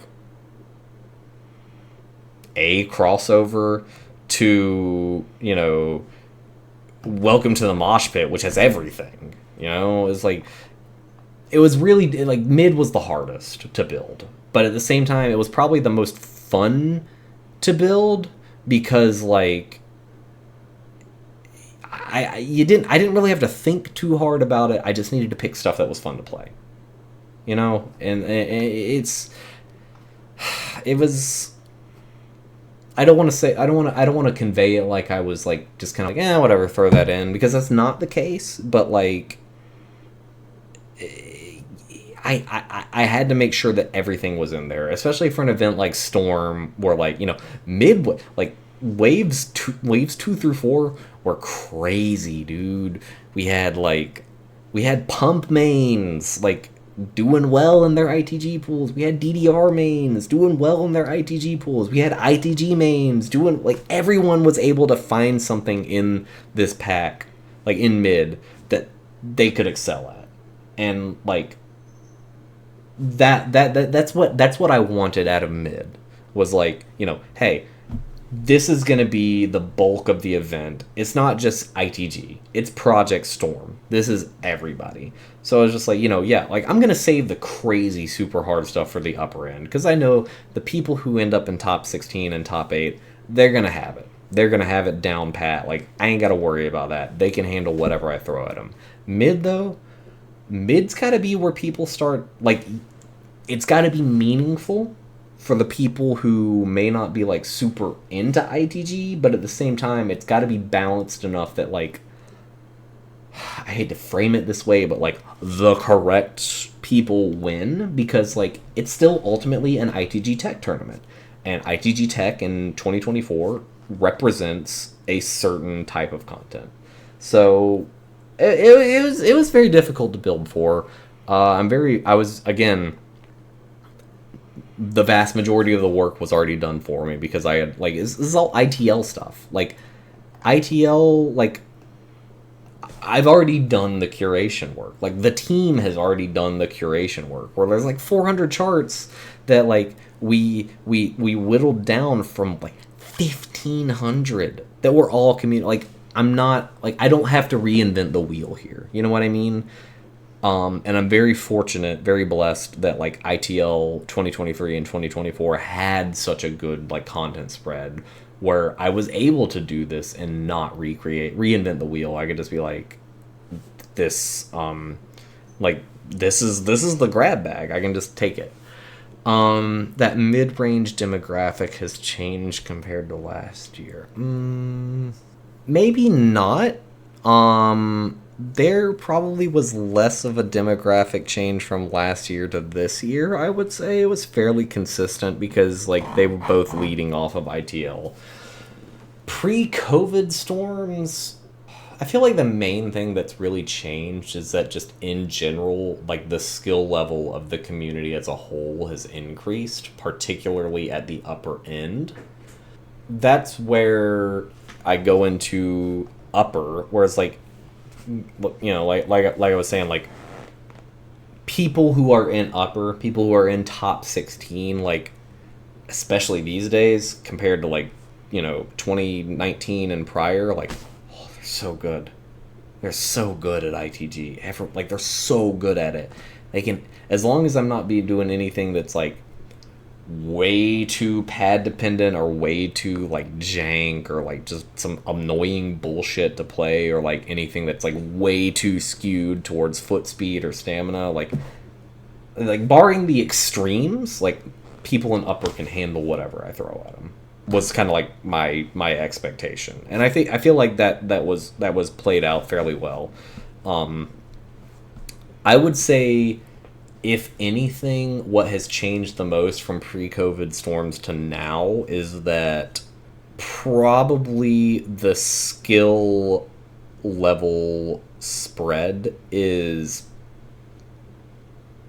I would say, a little wider. Like there's always like the 12 or 16 or 8 people, like the people at the very top who are just a head and shoulder, like that secret upper tier that every dance game has, like that's present, but like particularly with Storm being that it is like a multi-game major, like there's some people who are gonna come over, like, and I'm making generalizations here, but like they come over from DDR, they've got really, really good raw timing. Maybe their stamina isn't as great. Or they can't parse like super advanced tech. Or they come over from pump and they can haul ass all day, but like they can't find the blue window. I would say like that's the big thing that's changed from pre-COVID storms is that like everyone outside of like top 12 like everyone's gotten better, and like mid has gotten wider, so it's very difficult to like build for that. And I feel like I can kind of improve upon like the general pack format this year from this year. I'm still planning on using a tier system. Probably gonna like kind of modify a few things about how it's split out.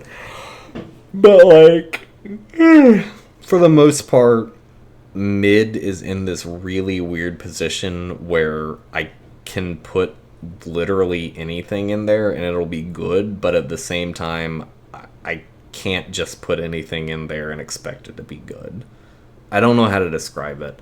I'm again like I keep going back to it like all the work was already done for like ITL 2023 and 2024. Like there's 80% of the pack, 70% of the pack, and then everything else. Like I look at old tournaments and I'm just like, oh yeah, fuck everybody loved this one. AI chill, yeah, oh, fuck it, throw it in. It's cool. We love that. It's hard ish.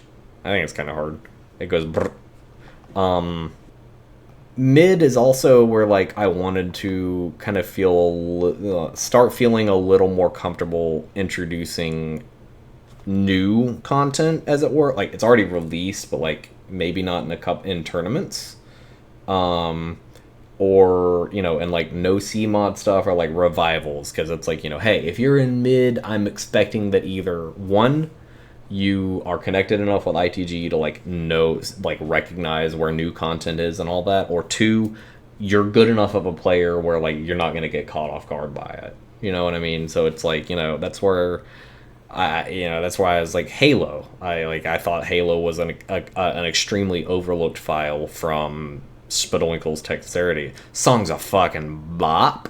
It's like it's like your standard modern 9 that has like a little bit of every tech in it, all that kind of stuff. Like I feel like the number one, like one of the biggest things about this pack was that I was trying to be very, very cautious, very careful about putting stuff in that people hadn't seen before.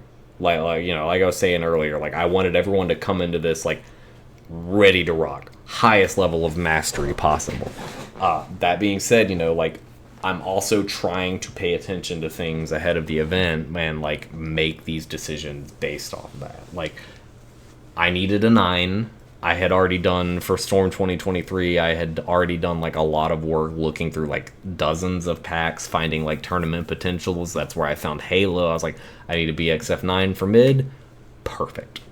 Madeline, I added it because like after 9 Guys came out, it was like, between, like it's not an ITL, but like when 9 Guys came out, I saw so many people playing Madeline. I saw multiple people like Madeline's my favorite song in this pack. Madeline's my favorite chart in this pack. Where I was just like, I feel comfortable introducing a new chart here because like it's got that recognition, but like I didn't want to do that with like a ton of it. I wanted to be really careful about that. If I brought anything new in, it was not new. It was like a revival. And that was mostly just to like fill slots more than anything. Upper, I was just like, all right. Upper's just got to be hard. Upper's got to be all of it. Like upper's just it's just got to be like, people got to look at this and be like, damn. Really? And I kind of feel like I accomplished that. It might have been a little brutal. I think a lot of that, like, this is one thing. Like Tommy was saying this to me because like it was Saturday night and I was just like, we were done with pools, and I was kind of like lamenting. I was like, man, like every single time a card draw happened in like wave 4 and wave 5 of pools where people were playing upper. Like I was just like, fuck, dude. What did I do here? Like, oh, it's so bad. Like it's all so hard. Like people are playing all this hard shit cold. I'm just like, and I was really upset. And Tommy was like, hold up. I agree. Like it feels really whack in pools. Let's see how it feels in head to head. Because head to head, again, like right here. This warm up period, like that brings a completely different like scenario to the table, a completely different perspective where it's like, yeah, okay, people, yeah, playing Xena cold, okay, that's dog shit. That sucks. I hate that. Like, yeah, you haven't played all day, wave 5 pool comes up, Xena's in your draw, fuck, that's just gonna suck. I own that. I could have done that better. I will own that. That being said, for top 8, for bracket, like you've warmed up, you're ready, like you are expected to show what the best ITG players in the world can do. So it's okay, So and that ended up being the case. Tommy was right. Like for bracket, like for the top 8 bracket, I feel like the pack was, especially the upper end of the pack, was much better suited. Pools was kind of weird. I gotta figure that out. Movement heavy or bracketless tech. Yeah, I think that's also something that that's a little bit where my personal biases kind of snuck in without me realizing. I probably didn't take advantage of movement tech as much, and that's on me. I will own that. And the X mod stuff, what were the X? Yeah, Technopolis and Pleasure Seeker and Dual Breaker, and Hug, that was kind of one thing. When I was building the pack, I was like, that's something that I really want to do better next year. I don't want there to be an overabundance of no CMod charts, but I want them to be no CMod charts for the purpose of testing that visual reading skill. Dual Breaker is mostly gimmicks. Hugs and Hexagons is mostly gimmicks. Pleasure Seeker is just gimmicks. It's did you play the chart once or twice? That was a bit of a shortcoming on my part. That was one thing I definitely took away from that. About that, the one reason for that, is just because, I was trying to use stuff that people had already seen before, like I had mentioned, but also, one of my secret goals for this pack, I say secret, I'm not being very secretive about it, I'm oh, hey, I still have wine. Oh, fuck, what was I about to say? Oh, right. One of my secret goals for this pack was now, I keep talking about we've got this ITL content pipeline established. People, I want there to be charts with legacy. I want stuff to come in. I want people to come in with the mastery. I keep talking about that. That being said, I think it is very, very important that people realize that I say I am aware. I very much am aware and agree that a lot of the charts that were in this pack, because I only use stuff that people had already seen before, a lot of the stuff in this pack, we're getting a little tired of it. I had multiple people tell me that they're sick of Dual Breaker. Abyss of Forbinioid was in 6 different tournament packs and it never got played. It finally got played at Storm. At this one, Technopolis and Pleasure Seeker and Gravedigger and Field of View, a lot of these things, they've been around for a little bit. And, yes, I know I just got done saying earlier, charts used to... I'm talking about playing in a match, man. Charts, they used to stick around and, stick around for a while. At the same time, you have to acknowledge that, the content creation sphere is different now than it was 6 years ago, 7 years ago, all that. It is not fair to the game and the community to not acknowledge that. So I don't necessarily want stuff sticking around from 2 to 3 years just because just because, like that, like this arbitrarily, like, oh well, hey, this like charts were in 4 different Fort Rapids packs, so I'm just gonna like we'll just keep it around. We're rocking Six Finger Death Punch until Storm 2029. Like I feel like by 2029, even Six Finger Death Punch might be a little tired. Because I like Six Finger Death Punch. I actually like that chart a lot. But one of my goals that I didn't necessarily like advertise was that like I wanted this event to be kind of like a last ride, like a last hurrah for a lot of this stuff. It's not shown here, but like I already have like kind of started like the template for the next year's pack, and like I've already knocked like 50 songs out of this pack just because like it's time to go. Like I love Surface. I love Surface. It's time for Surface to go. I love Leviathan. I love Dual Breaker. I love Clairvoyance. I love Shamshir. Like it's kind of time for them to go. Unless there is nothing else I can find that kind of like does what they do. If they're like really, really unique, like if it's like a super unique chart, I can see it sticking around for a pretty good time. But like that was definitely my intent, like bringing like Technopolis and Cymer, like you said, Coconut, definitely, that was 100% my intent with a lot of these. Was like, all right, this is it, we're gonna use them, we're gonna play them, compete at a high level, and then we're gonna let them rest for a little bit. Maybe in a few years they come back as a revival and it's hype as fuck. That'll be sick. But hey, we, like I mentioned, we got this content pipeline established. Let's utilize it. Let's utilize what we have here.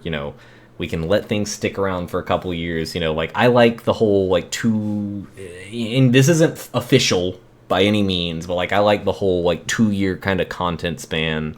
ITL 2024 and 2023. Like I kind of like that, as long as most of it is like the most modern, more recent stuff. But like after that, like, yeah, it's time for it to go.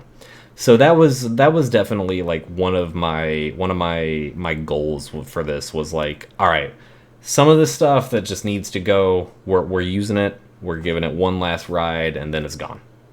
So that was certainly like, that informed my decision about like new stuff, like no new stuff, and like only having like high mastery thing, like people coming in with the highest mastery possible. They kind of fed into each other. I definitely feel like it feels like it makes sense from my perspective, but that's just my perspective. That's just my perception. Perception is reality, but like, someone else looking at this might be like, oh yeah, there's way too much stuff that's like been around too long, or someone else might look at it and be like, no, don't get rid of them. They got another year left in them. Me personally, like, it's one of those things where it's like at the end of the day, I gotta make a decision, and like I'm just like, some of the stuff's gotta go. I don't want to cycle stuff out too quickly. I do acknowledge, appreciate, and love the fact that ITG has that ability to like bring in new content like on a whim, and I know I've mentioned that like 100 times in this point, but like for the purpose of this event, like I don't want it to do that, but at the same time, like imagine Storm 2025 or Storm 2026 rolls around and like we're still playing Ugoki.